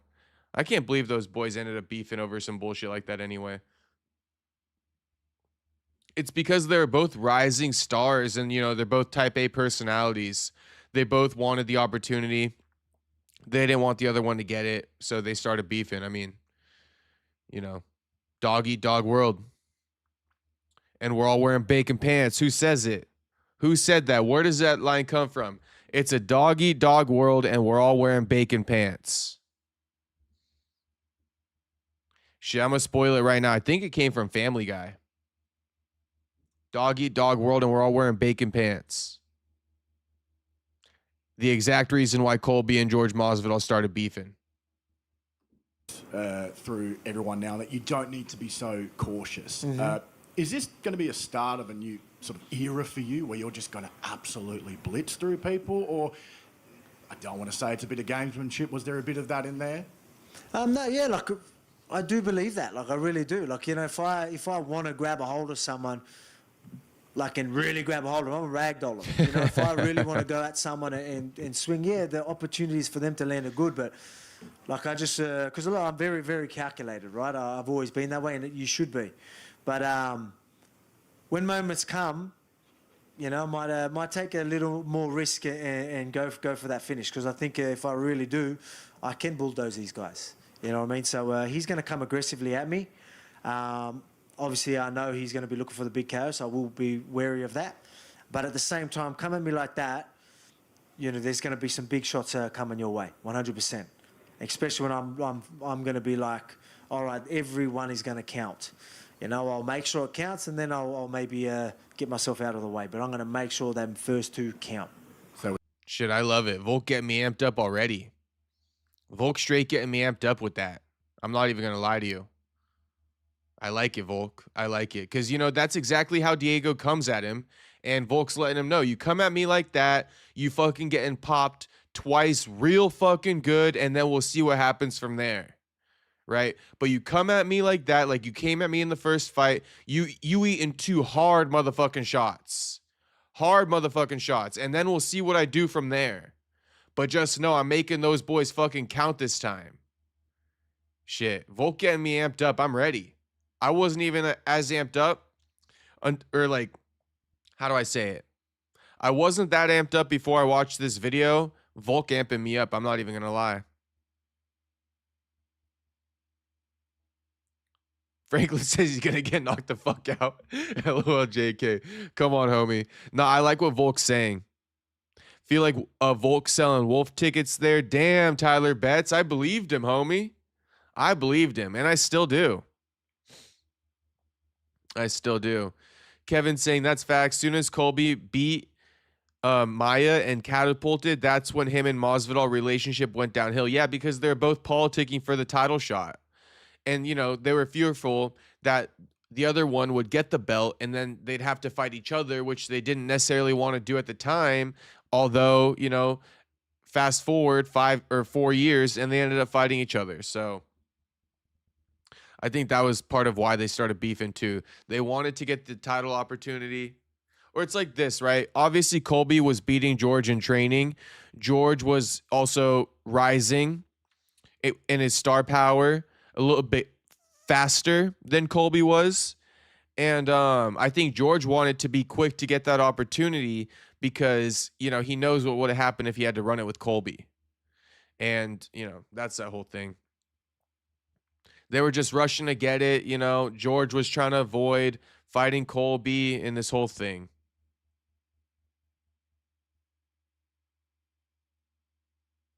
Thinky again says, no way Arman makes featherweight, bro. What are you smoking? Homie. Homie, chill the fuck out. Don't come at me, Thinky again. It wasn't me saying it. Okay? It's Arman's idea. It's Arman's idea, homie. What you got to ask him what he's smoking.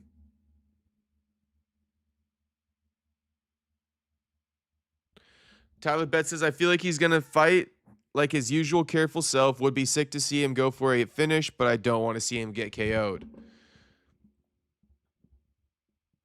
I think what he's saying here, Tyler, is, yeah, he's going to fight like his normal careful self, but he's going to make a couple of these shots really count to really back up Diego and discourage him from just like, you know, mindlessly moving forward. I think that's what he's trying to say. He's going to keep it safe, but he's going to make these shots count more than he did in the first fight because he's got more reads now going into it. That's my take on it, Tyler Betts. That's how I was kind of interpreting what Volk was saying. Tyler Betts saying Arman said he made all the calculations, but yeah, sounds crazy. Not Arman, but Coach Sam Calvita, the same guy who was coaching TJ Dillashaw when he dropped down to 125 and then popped for EPO. So just be careful with Sam Calvita.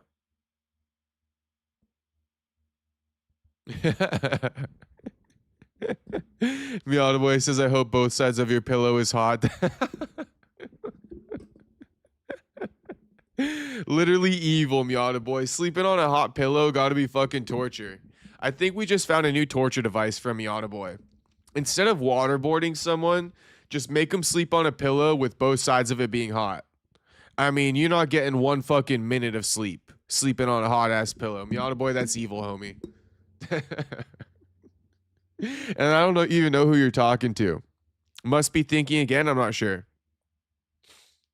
We're going to look at a finish this Sunday. Of course, yeah. Like I said, minimal damage. Nice early night would be great for that moment I want for my family and friends and everyone here in Australia. And not only that, then I can do what I said, have a quick turnaround and fight someone in mid-year. Beautiful. Thank you. Just back here, Volk. Yep. So many of the questions have been about yourself fighting many different people over the division, people coming down from upper division. But with the fight that's ahead of you, you know, you've said it, there is still work to be done this weekend. What does anything about Diego scare you? Or worry you, rather, not scare you? This is the second time you're facing him. You kind of know what to expect. Is there anything that worries you in this rematch? I mean, just his durability and his power. You know what I mean? Like, I've always said this. I'm only losing by getting, you know, someone leaning, catching me. You know what I mean? That's how I truly do believe that. And he's a guy that can do that. All right? He's a guy that can eat him. So he can take some good punishment. He'll eat one to give one, and I mean eat one to give one. So they're always dangerous. So yeah, you've got to respect that. There's going to be a lot of opportunities for me to capitalise when he's that aggressive. But at the same time, you're always going to have that threat of him always looking for the KO. And even if it goes to the ground, always looking for the submission. Hail Mary. That's how he fights. That's why he's so dangerous. So the respect is always going to be there. You talked about last year you didn't get to be as active. There was a little bit more recovery time needed. How are you looking at mitigating the damage of this fight? Just capitalise on the opportunities that come my way. You know what I mean? Again, he's going to be aggressive. Even though I felt like I had some great options, there was times where I did some things that weren't too good. Where he would catch me, there's things I just could have done better. You know, and some of those things are just very little things.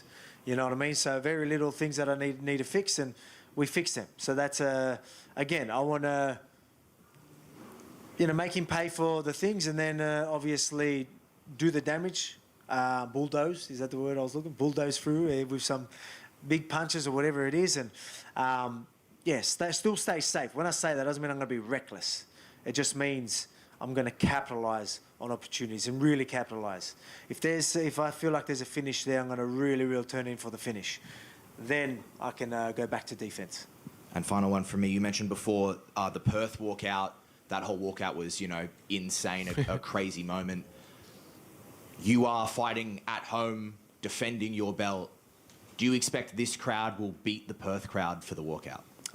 Yeah, I think so. Like, I think everyone knows how good it was there, so that they'll probably want to be a part of it. Hopefully they're ready to start singing that, you know, that song. I think so. Like, I mean, which is hard to believe because to top what happened in Perth, you know, but that's what I'm talking about. That's the moment I want to give my family and friends. You know, don't get to watch me every time I fight. Or some of them never have had the chance. So now they do, and I want to give them that moment. I want them to feel what it feels like what it felt like in Perth. But I want to top that by getting my hand raised and give them that moment too. Awesome. Thank you very much. Thank you. Yeah. Volker, hi, Champ. How do you manage a rematch so close? And was the finish the main goal of this training camp, to make a better performance as the last fight? Yeah, I mean, look. Obviously, I want to finish. Everyone does, but I mean, we've got to. I'm going to understand how durable he is. You know what I mean? But he is. Like, I mean, if I get him hurt, really, really capitalise on hurting him. You know what I mean? Even if his chin is as good, the ref's going to have to stop it if I'm putting too much of a beating on him. So, yeah, that's going to be my goal. But again, minimal damage and force as much damage as I can. And can you give me the prediction on the co-main event if you can? Co-main event? Yeah. Obviously, Dan Hooker, I'm guessing you're French, but Dan Hooker's my guy. So I'm going to say Dan Hooker finish inside 2. Thanks, man. Volk, am I right in prediction. saying Cooking with Volk has its own website now that's just gone live? It does, mate. Yeah, thanks for that. As you can see, a nice brick shrimp smash. If you want to get that, we've got our own aprons. Everything just went live today. And yeah, it's awesome. It's obviously doing well. The support I've had through everything has just been incredible. Like, I mean, you did touch on it earlier about, people not wanting me to fight because they don't want to see me get hurt and stuff like that. It really does feel like that. It really does feel people really do care for me. And it took a long time to get to this position, I'll be honest. But I appreciate it so much, the loyal support that I have. I don't know, maybe they feel like they really can connect with me. There's a connection there, and I try and be just a normal human being because I am. I think I'm pretty relatable, and I try my best to be a good human. And I think people can really appreciate that, and that's why the support is awesome. But that's why Cooking with Volk's doing so well. And already, we just dropped a lot of them, and it's doing really well. So thank you all so much. There's still some more left if you just want some. Hey, Volk. You're pretty good in fighting. You're extremely good in cooking. Last year in Miami... I'll be honest, I don't know about extremely good at cooking, but I'm getting better. Last year in but Miami, I appreciate it. Last year in Miami, we saw that you extremely good in singing. Oh. Yesterday, we saw that you are not bad in dancing. So what other hidden talents do you have? Yeah, I feel like I can do it all. They say, what's the saying? What is it, like jack of all trades, master of none? I was like... The hell? No, I'm a master of all. Nah, not a master. Volk low-key is... The good thing is I'll dabble in anything. Volk low-key is a master of all trades, though. Like, very rare, and it goes against the saying. But Volk, like, everything he does, he's good at it. Everything he tries, he's good at it. You got to give the man credit. I'll give it a crack. Damn, holy shit. Franklin, thank you, homie. Dropping a 50 ball on me. Saying 35 euro ball, let's go. Shout out to Franklin for the 50 ball, homie. Shit, that's 50 US, homie. I don't know where you're donating from if you're saying like 35 euros. But shit, that's a 50 ball in the US, homie. Thank you for that 50 ball. Everybody say thank you to Franklin in the chat. Chad, holy Chad. I mean, shit, Franklin just dropped that 50 ball on me. Damn, I just got a spike of adrenaline off that 50 ball, Franklin. Shout out to Franklin one more time. Thank you, homie. Much appreciated. All right, let me read a few more of these chats. We're going to finish up this Volk video. Then we're going to end on the Dan Hooker video. All right, I think that'll be a proper way to end the stream tonight. But shit, shout out to Franklin, homie. Shout out to him.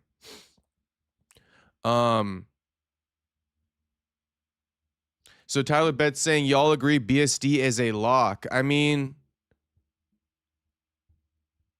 Tyler Betts, not me, homie. I'm having a really tough time picking that fight. I think BSD is going to win, but there's just so many question marks. How is he going to get Dan Hooker to the ground? Is Dan Hooker just going to go down to the ground easily? Or is he going to fight and actually execute some proper takedown defense? I just don't know. I think Dan Hooker probably better on the feet than BSD. BSD got to get the fight to the ground. How is he going to get it to the ground? That's my biggest question mark as to why I'm not going to call that fight a lock. Miata Boy says, Dan's interview had me crying. We're going to watch it right now, Miata Boy. On a scale of 1 to 10, how likely will Dan have a Tony-style downfall from Miata Boy? I mean, shit. I think like a 7 or an 8. If I can't give a 7, I'm going to give it an 8. I think it's very likely Dan has a Tony-style downfall. Clearly, Dan is just, trying to make money through, like, activity at this point. He's thrown away the win bonus, and he's just going for activity. You know, he's trying to pile up as many show checks as he can. And he knows, you know, very few are going to include that win bonus. So he's doubling up. You know, he's increasing the activity, so to speak. Maybe call it doubling down. Kevin saying, just as we said, Jacob, Volk knows ball and said it openly. Exactly. We knew it. We knew it.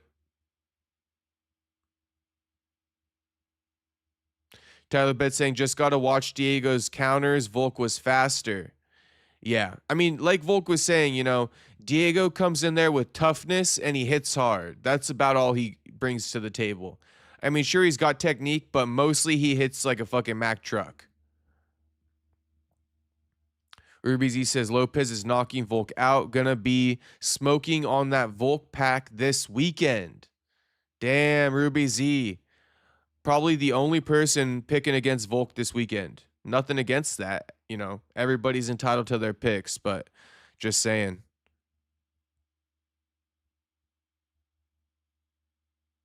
Miata Boy says Lopez had no head movement, pause, except grappling, and a lot of footwork / stance switching. People forget after Volk beat Max the second time, when they say Max got robbed, they hated Volk. Yep, that is true. That is true. That's probably what he was referring to. Buyer seller saying LMAO. Kevin saying deserved on the 50 ball from Franklin. Shout out to Franklin again.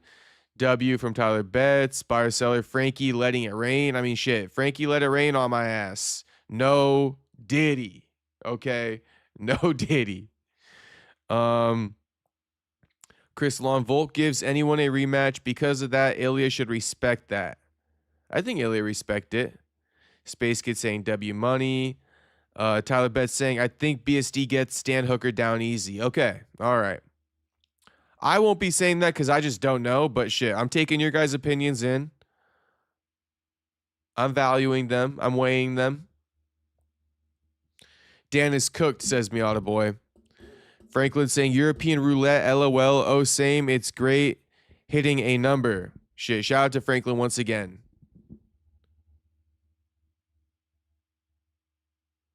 Tyler Betts says BSD was taking down Poirier over and over. Poirier stuffed most of Islam's takedowns. Okay. All right. Miata Boy once again saying Frank is a Chad. Shout out to fucking Frank. Frankie, Franklin, Frank. I mean, shit. He getting all kinds of nicknames in the chat. Space Kid says, Danzig gatekeeper. If anything, bro's getting put against Beast and just saying yes. LOL. Yeah, that is true. Weird One saying, hey, Jay, what's poppin', Weird One? How we doing tonight? Weird One, you're in Australia, right? So, like, you know, you got a hometown card coming up this weekend. If I'm not mistaken. Correct me if I'm wrong, but I know you're not from the U.S., right, Weird One? A.K.A. HT. Chris Lawn saying, isn't Dan the man who made Arman the man again? Yes, that is who Dan is.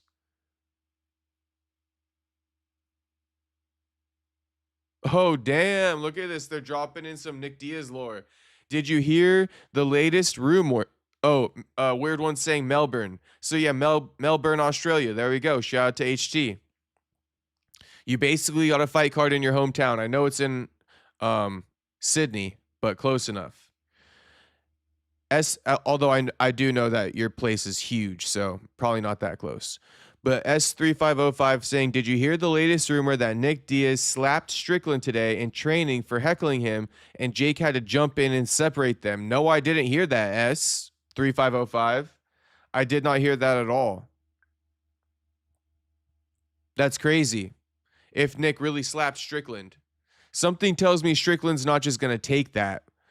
And Nick's got more respect for Strickland, but I don't know. Shout out to you for dropping that in here. Much appreciated. I'll try to confirm whether or not that's true. Miata Boy saying, damn, Frank making it rain Diddy style. I mean, he made it rain on my ass, no Diddy. Franklin made it rain on my ass, no Diddy. All right, let's continue. You know what I mean? Like, as I said, anything that comes my way, I'll at least give it a crack. You know, even if I'm not good at it, I'll give it a crack. And that's just my mindset around everything. Obviously, my career wouldn't be where I am if I didn't have that mindset. But yeah, the acting, the funny skits, like you know, the cooking, you know, dancing, singing, whatever it is, I'll give it all a crack. And people are usually impressed with it all, so I'll just keep them going. Any more you want me to give a crack? I won't do it right now. I'll wait till I'm hydrated properly. After the fight, I'll drop some notes for you. Is that us? All right, thank you. All right, shout out to Volk. Now let's end the stream on the Dan Hooker Media Day.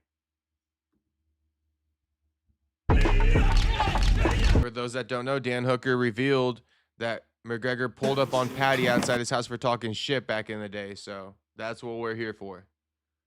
Also just going off on Paddy for his loss anyway. On the back. Dan, how much did you know about Benoit Saint-Denis before they offered you him as an opponent? What do you reckon? What do I reckon? No, I seen S3505 says, heard that Strickland talked about it on Nina's stream. Okay, well, looks like I got an excuse to finally watch Nina, because all you boys know in the chat, I would never, ever watch Nina content unless I have to. Looks like I finally found an excuse. S305, once I get off stream, I'm going to look into it. I'm going to try to find the clip you're talking about. S3505, give me a timestamp if you got it, homie. Help me out. If you give me a timestamp, I'll pull it up on stream before we end it, but let me know. HT saying most Australian fighters are okay, but I don't really enjoy watching them. Damn.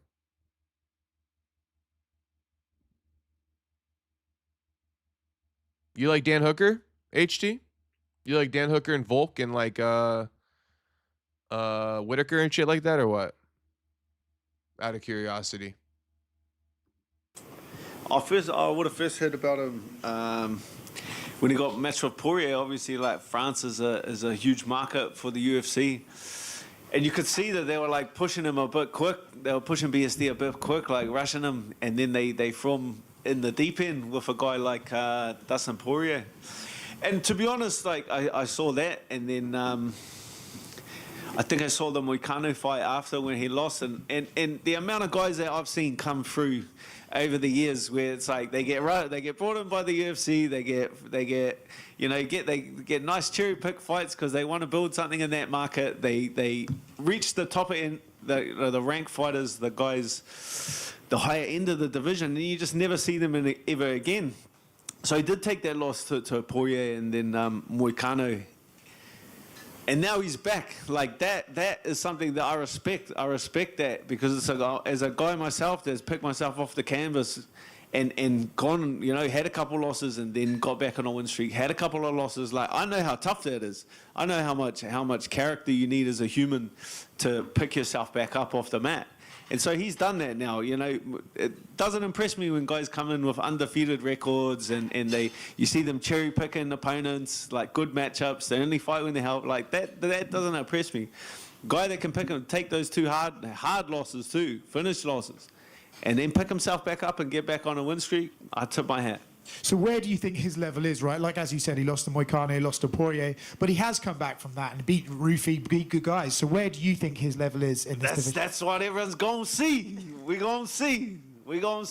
That's why they put this fight together, right? Like, he went away, he did his hard yards, he picked himself back up, and now he's back with a tough fight. He's back in the mix with a guy that's proven his skills. He's back with a ranked opponent. He's back with the guys that are tough. He said he was here for a war with Dan Hooker. I mean, he has that in his locker, but we've also seen him fight a bit more technically with a game plan. What are you expecting from him this weekend? Oh, brother, there's plan A, B, C, D, E, F. You got to account for all of them. You know what I mean? You obviously hope for the best, but prepare for the worst. That's the best way to go about it. You can't just be like, I'm going to get this guy out of here and around, and then you just fall to bits when that doesn't play out the way. I feel like at some stage when all the options have have been exhausted. Me and him are gonna. It's gonna come down to a battle of who can bite down and that little bit tougher. You did say he was very ugly, but you got to meet him for the first time. I seen him yesterday. He's not that bad looking. I don't know what. Maybe it was like after I seen his face busted up. But people could say the same about me. You know what I mean? But we all know I'm not ugly. Hey. Kia ora, Dan. A lot of fighters keep their game plans close to the chest fight week, but on Embedded you were out there with saying exactly what you're planning to do. Is it because people? What did I say? I just say things I don't remember. What I said. Basically said you're going to swing and make it dirty for them. Oh, come on. But, come on, Bubba. And you said with Oscar that you kind of come to terms with you may never touch gold, but people are liking you to this generation's Cowboy Cerrone, where you're just a fan favorite and everyone. Oh fuck! Take it with a grain of salt. You know what I mean? You. I'm 12 hours after getting my ass kicked. I'm waking up the next day, and that's my immediate That's just the frame of mind I was in at the moment.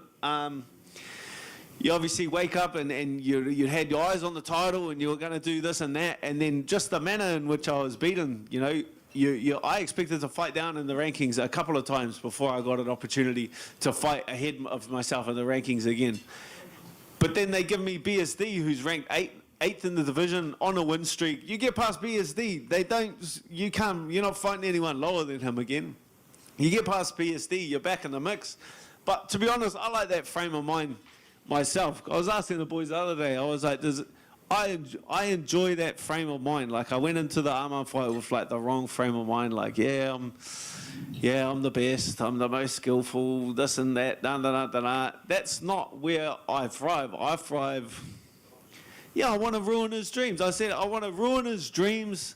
I want to take them from him. And I asked the boys. I said, "Does that make me a bad person?" And they said, "No, it doesn't. No, it doesn't." And I said, "They're going to pay me a boatload of money to ruin people's dreams, and I'm still a good guy. I've found my niche, baby." Speaking about being a good guy, you've started a YouTube channel with your daughter. How are you finding that experience, and how involved are you with it? Like, do you edit the videos and everything, or you just help film them? There's a one-man band. There's a one-man band right here. She did kick me off. Like, we were going Zoe and Dan Hooker TV. That was the original name. And then she pulled me aside. She's like, "Dad, I've got to..." She actually talks to the wife, and she's like, "I've got to talk to Dad about something. Well, I want to take his name off just so it was Zoe Hooker TV."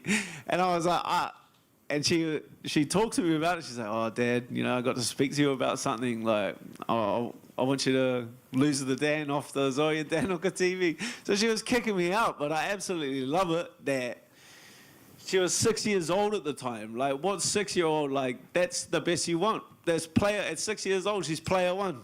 That I absolutely loved. But then she realized that I was the one carrying the whole team. I edit, I film, I do it all, brother. Sure, bro. Dan, you talk about taking dream from others. What about yours? With a win on Saturday, is the BMF title something you dream of or a goal for you in 2026? I haven't dreamed I haven't had a dream in a while, my friend. You got to stick. I actually stopped dreaming a very long time ago. I mean, is it the Kush? Is it the Chemdog OG Tyler Betts? You tell me. I think it might be. But Dan Hooker's killing me. Miata boy, you were right. Dan Hooker delivered in this one. I mean, I'm entertained, Mr. Dan Hooker. I've been entertained for a few minutes now, listening to you. Him says, "Hey, brother, how's it going? What's poppin', him?" I'm doing good, homie. I'm doing pretty good. Vibes are up. You feel me? Vibes weren't that up for me before I hopped on stream, I'm not going to lie. But now the vibes are up. Wow, that's interesting, says Tyler Betts. Hope you're doing good, homie. Tyler Betts saying probably if he smokes. Yeah, probably. But I think he's also being honest, being like, I gave up my dreams a long time ago. Okay, S3505. I think I might have seen where Sean talked about it on Nina's Kick stream, where because I was just scrolling through some of her streams, and there is one segment where she went to the shooting range with Sean Strickland and Arman. So I'm gonna go listen to that segment and see if I can hear, Strickland admit to Nick Diaz slapping his ass. No diddy. S3505 also adding, MMA Guru was caught in a Vegas gay strip club and photo made it to Reddit. He's gone undercover and doing less content. I mean, damn. S3505, I have no clue how me. Like, I have got no clue how true it is. Is there really a Reddit photo of Guru in a gay strip club in Vegas? What the fuck was he doing in a Vegas strip club? Let alone it being gay. He just kicked it with Bryce Mitchell. He should be anti-gayed out. That's crazy.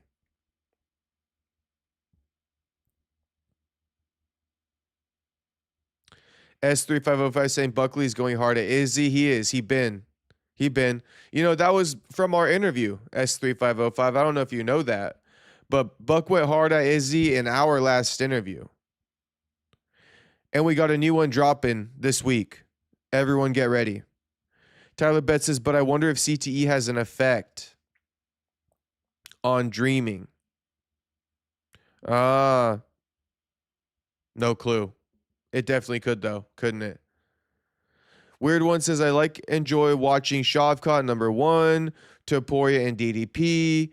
Hamza, okay. The rest of the fighters, I like to analyze their style. That's why I don't have a biased mind when it comes to fights. Okay, HT, I got you. And yeah, HT also said, I like Whitaker, the rest, nah. So Weird One doesn't really like Dan Hooker that much. Doesn't like, but not a fan of Dan Hooker, not a fan of Volk, but, a fan of Whitaker. Analyzes the sport more than picks favorites. I got you, HT. I got you.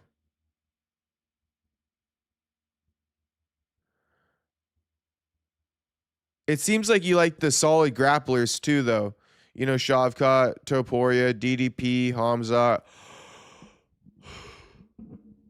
You like also not grapplers, but well-rounded fighters.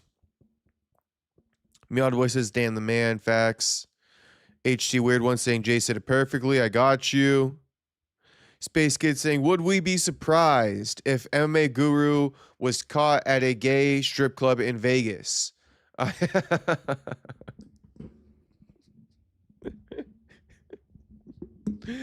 mean, I'm going to plead the fifth. I'm trying to chill out. Okay? I'm trying to chill out. I'm going to plead the fifth. I'm going to keep it nice for Guru and not insinuate anything. All right? But Space Kid... I love it, homie. I love it. Space Kid said it, not me, all right? But shit, I love it. HG saying, Jay, we betting on Volk versus Lopez. I mean, if you got Lopez, we can bet on it, HT. And I thought about it. For the people who want to bet me, I finally figured out a way to do it. You bet me, I bet you push-ups, you bet me money. Okay? So if we are going to bet on something, you can bet in the form of a dono, right? And I'll bet in the form of push-ups. Okay, HT. Let's run it. I mean, you take Lopez, I got Volk. Shit. Push-ups and dono. That sound like a fair exchange or what? For the stream. Because how the fuck am I supposed to be cash apping you guys? I mean, I guess I could just Venmo you, but... I think push-ups would be fun. It would add an element to the stream. Why don't we bet something like 50 push-ups and you can name your price, Weird One. You can name your price on the bet. I'll give you 50 push-ups. 50 push-ups, you name your price on the dono, and we'll call it a day. Tyler Betts saying, damn, Guru might be gay. I mean, I don't know. That's the word on the street. That's what S3505 be saying. 100 for 100.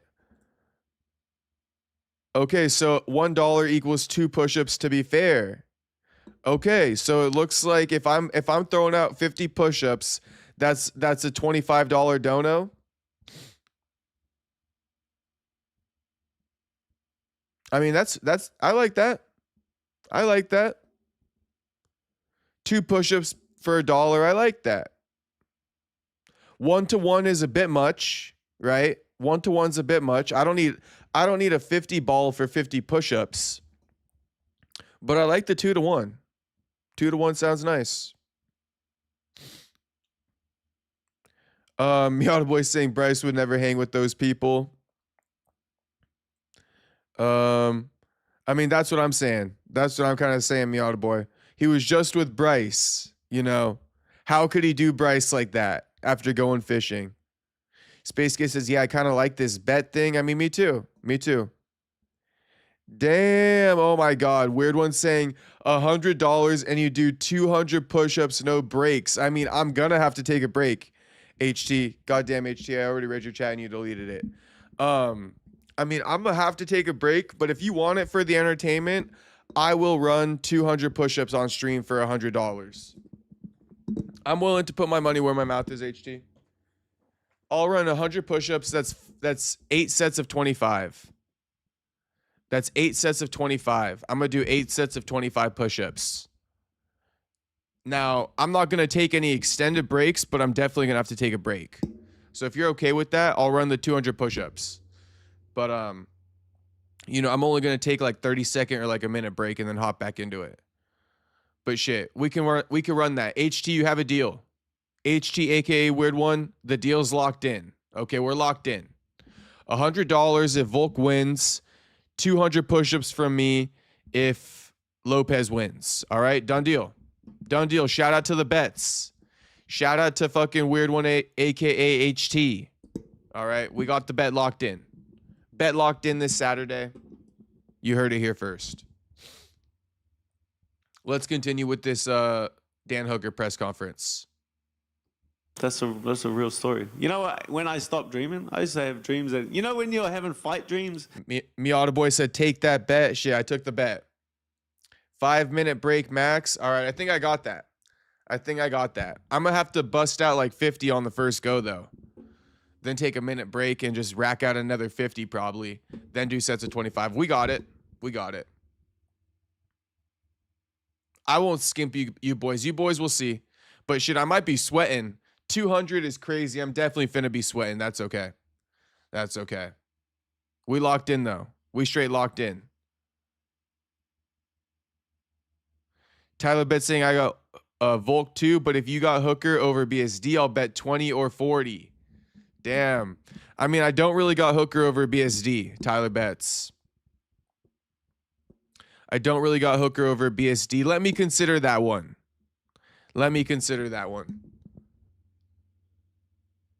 But I like these bets coming in. Part of me just wants to say yes to all of them because I don't mind doing the push-ups, but I'm finna be doing like 500 push-ups on stream if I'm not careful about which bets I'm taking. So, Tyler Betts, I'll consider that one.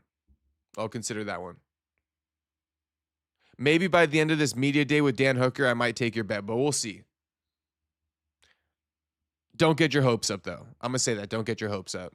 I don't believe in Dan Hooker that much. I mean, Dan Hooker's just a fucker. When you wake up and you're like fighting someone and you're hitting them like heaps and you just can't hurt them, that's like a real common one. Well, I actually figured it out in my dreams. I would like clinch them and then knee them and then they'd give them heaps of cuts and there's heaps of blood. And then since I figured out how to bash people in my dreams, I've never dreamed ever again. I clocked it. And what about goals? Goals. My goals in life are to make more money than I can spend. Dan, back here. Talking about making more money that you can spend. So much has been made of the new bonuses that have been brought in, but you did get a big win at the Pokies recently. How worried are you about the money now that you've got that big Pokies win? Well, $500 ain't changing any of them. I'll stick to fighting. I'm not quite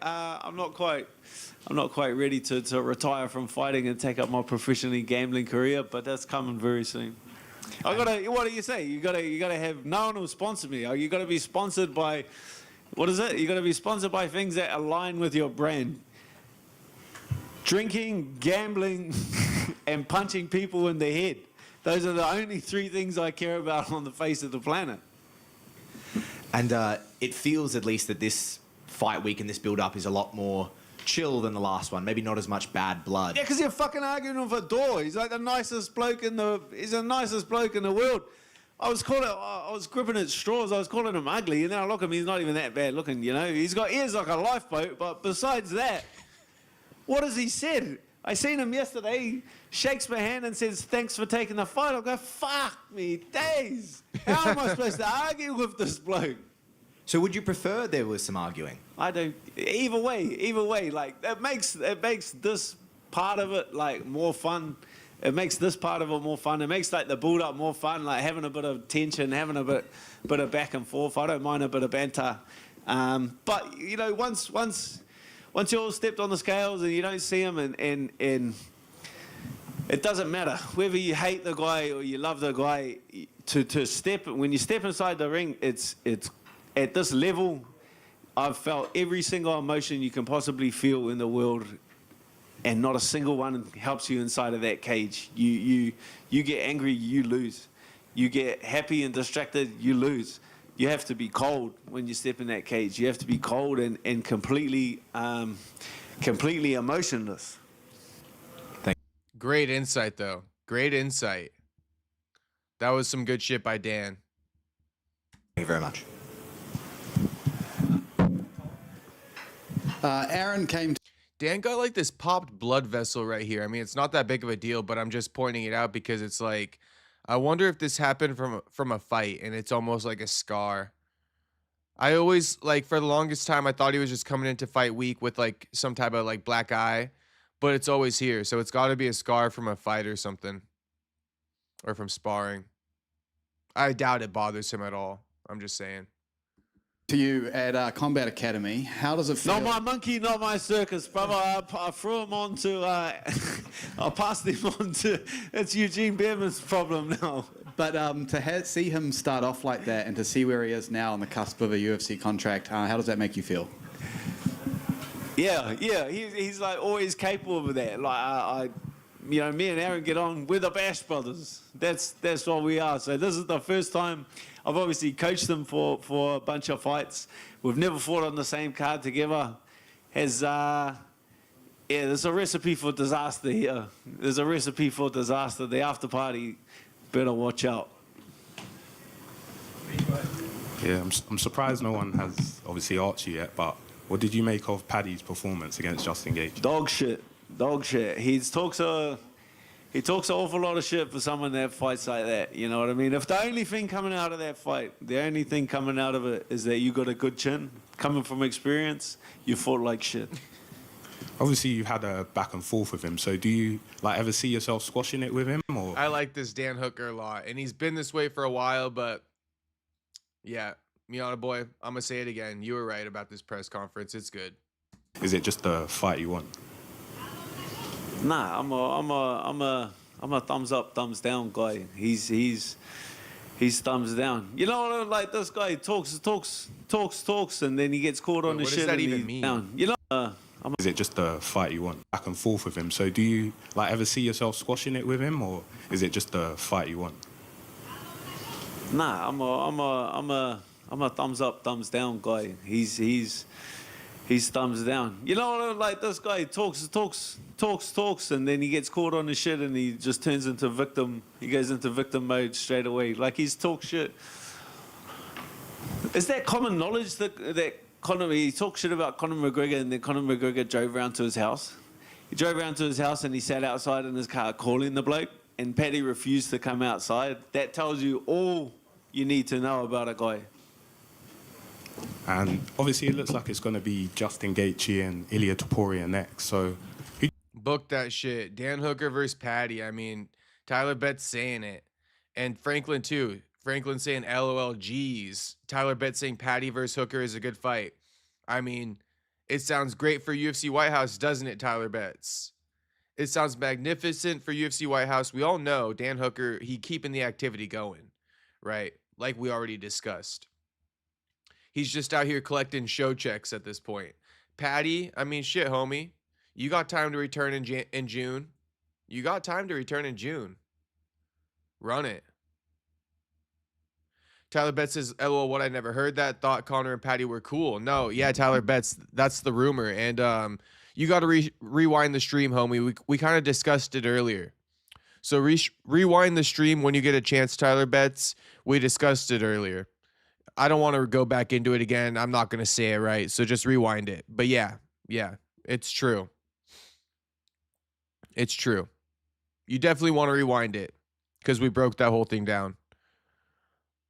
Miata Boy says, Dan about to sell out on everyone for that Rain Bet sponsor. I mean, that's facts. And Tyler Betts, all right, fuck it. We'll take your bet, homie. We'll take your bet. We'll take your bet. We'll take your bet, Tyler Betts. 20 or 40? I mean, shit. That means if it's 40, I got to do 80 push-ups if I lose. We're going to be up to 280 push-ups on the stream. I mean, holy moly. That's going to be a crazy stream, isn't it?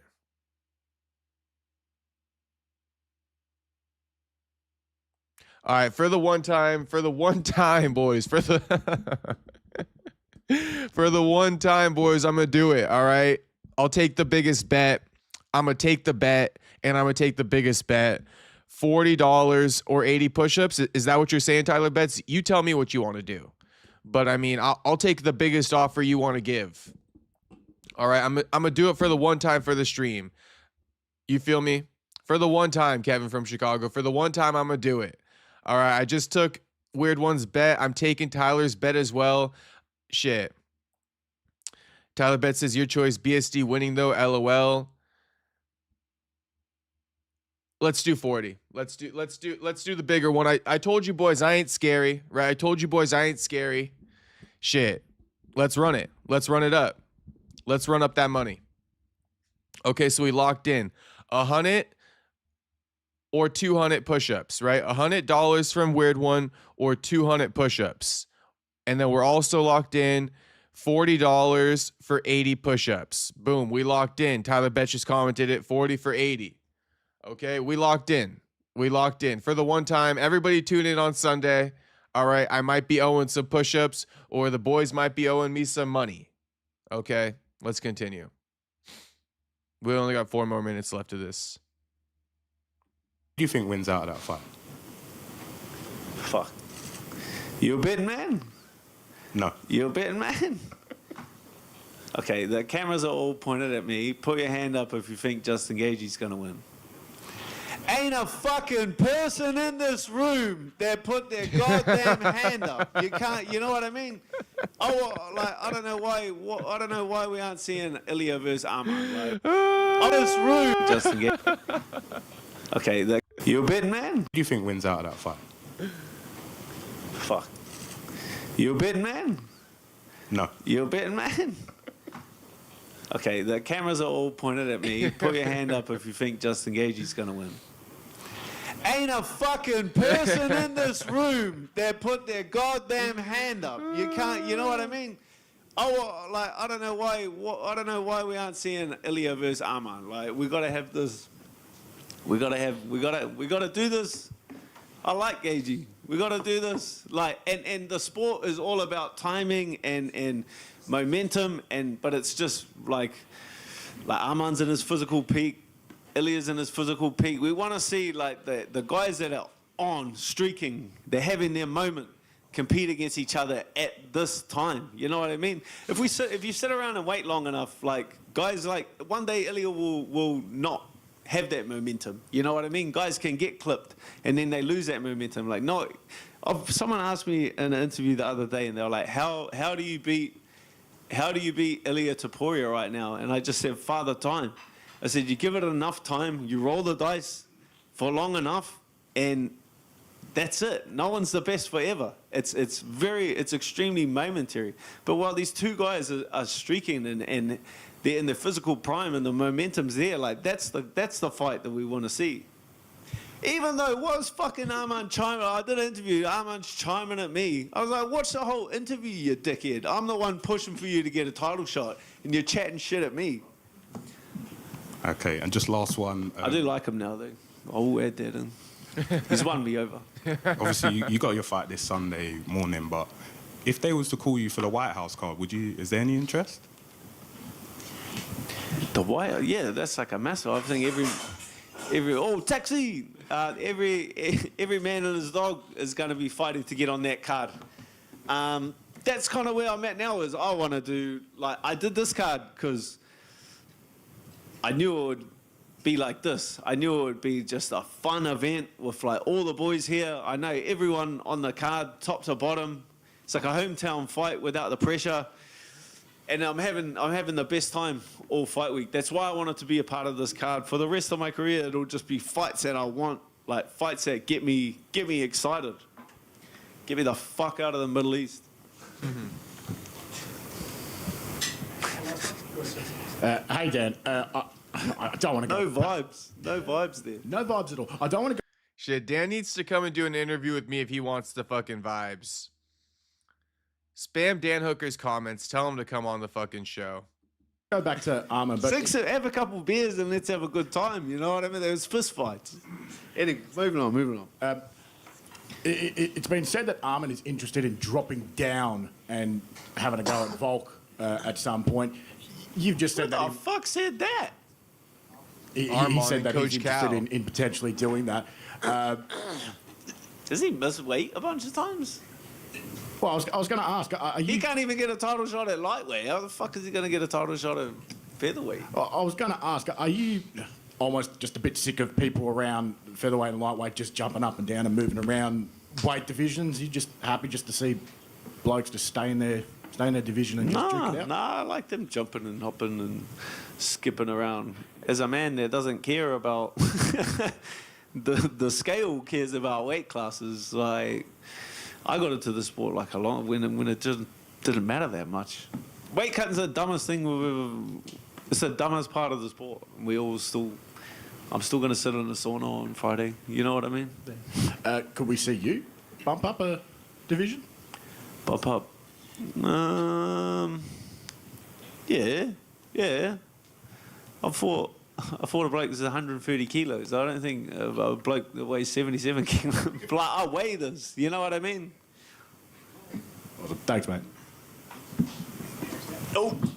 Cheers, Bro, Dan Hooker just went up 15 to 20 points in my book. I love this guy. I absolutely love this guy. I don't give a fuck about the win and loss record. Not at all. I absolutely love this guy's personality. I mean, what a breath of fresh air. Some honesty for once. Some fucking honesty on the type of level that I like, people to be honest. Definitely just went up 20 points in my book. Big fan of Dan Hooker. Could give a fuck about the wins and losses. I mean, this guy's personality is gold. Gold. He's vibing in Sydney right now. He's vibing. Straight vibing in City. In his hometown, he got a fight coming up in a few days. Homie vibing. And homie keeping it a buck. Keeping it genuine, keeping it honest. Yeah. Shout out to Dan Hooker. We rocking with you, homie. I just placed a bet on you. 80 push-ups for $40. Not pesos. Tyler bets. Not pesos. Shit, pesos is so much lower than the US dollar, if I'm not mistaken. HT saying 100, Australian dollars, Jay, 200 push-ups. I mean, HT, don't be doing me, wrong here. Hopefully, I don't know how the currency is in Australia, but I'm going to take your word for it. If it's, I'm going to take those Australian dollars, whatever it is. All right, as long as they're not, equivalent to pesos.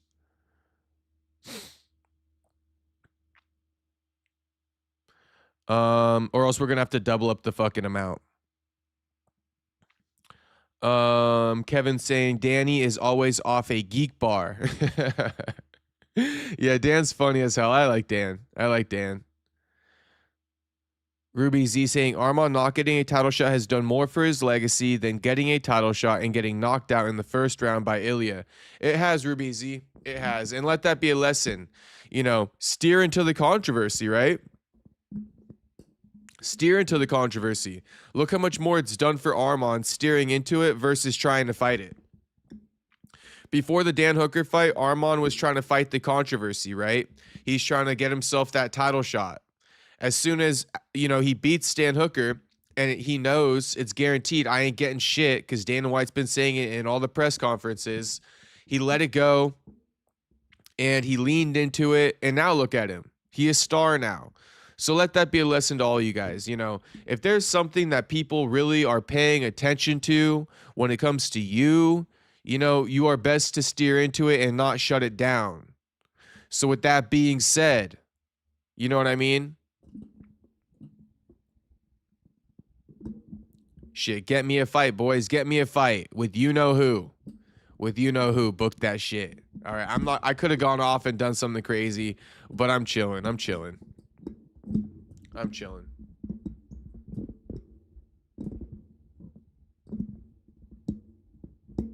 Damn, I be turning on this thing so much, it's like getting loose. All right, anyway, boys, shout out to all you guys who watched. Shout out again to Franklin for the $50 donor, homie. Much appreciated. I think Tuxedo Mask also donated to start the stream, so thank you very much. Much appreciated, homie, as always. And before I get out of here, let me just send off all the boys.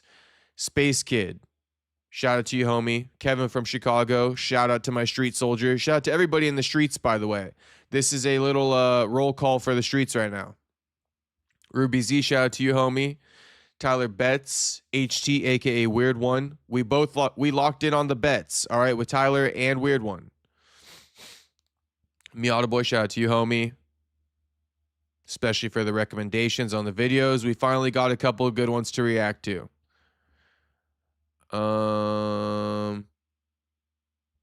You know, S3505 coming into the chat. Shout out to you, homie. Make sure you subscribe. Homie with the Asian letters and stuff like that. Shout out to him. Hopefully he subscribed. Chris Lawn. Buyer Seller, AD, Auto, all the regulars. You are never forgotten. Thinking again, coming in spicy.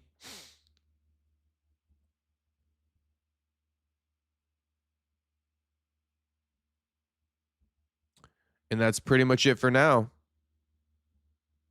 Those were the main characters tonight. It was a late night stream. Oh, Tony. Shout out to Tony Sal for dropping in the stream. Yeah, and shout out to everybody for dropping into the late night stream. John Dong. I'm still scrolling. Boss Playa. We had a few new people in the stream tonight, so everyone make sure you subscribed. We're live every day. We lock it in every day, even when there's no damn headlines, we lock it in. Owen, shout out to you as well. Saxby. James Steele. You feel me? Everybody in the chat. Think I already said AD Kid. So yeah, with that being said, oh, Perfecto. Perfecto was one of the first people in here. Shout out to Perfecto. And Space Kid was the first person in here. So shout out to everybody. Oh, Andrew Nance. Can't forget Andrew. Shout out to everyone. I'll see you guys tomorrow. Let's get some good fucking headlines going.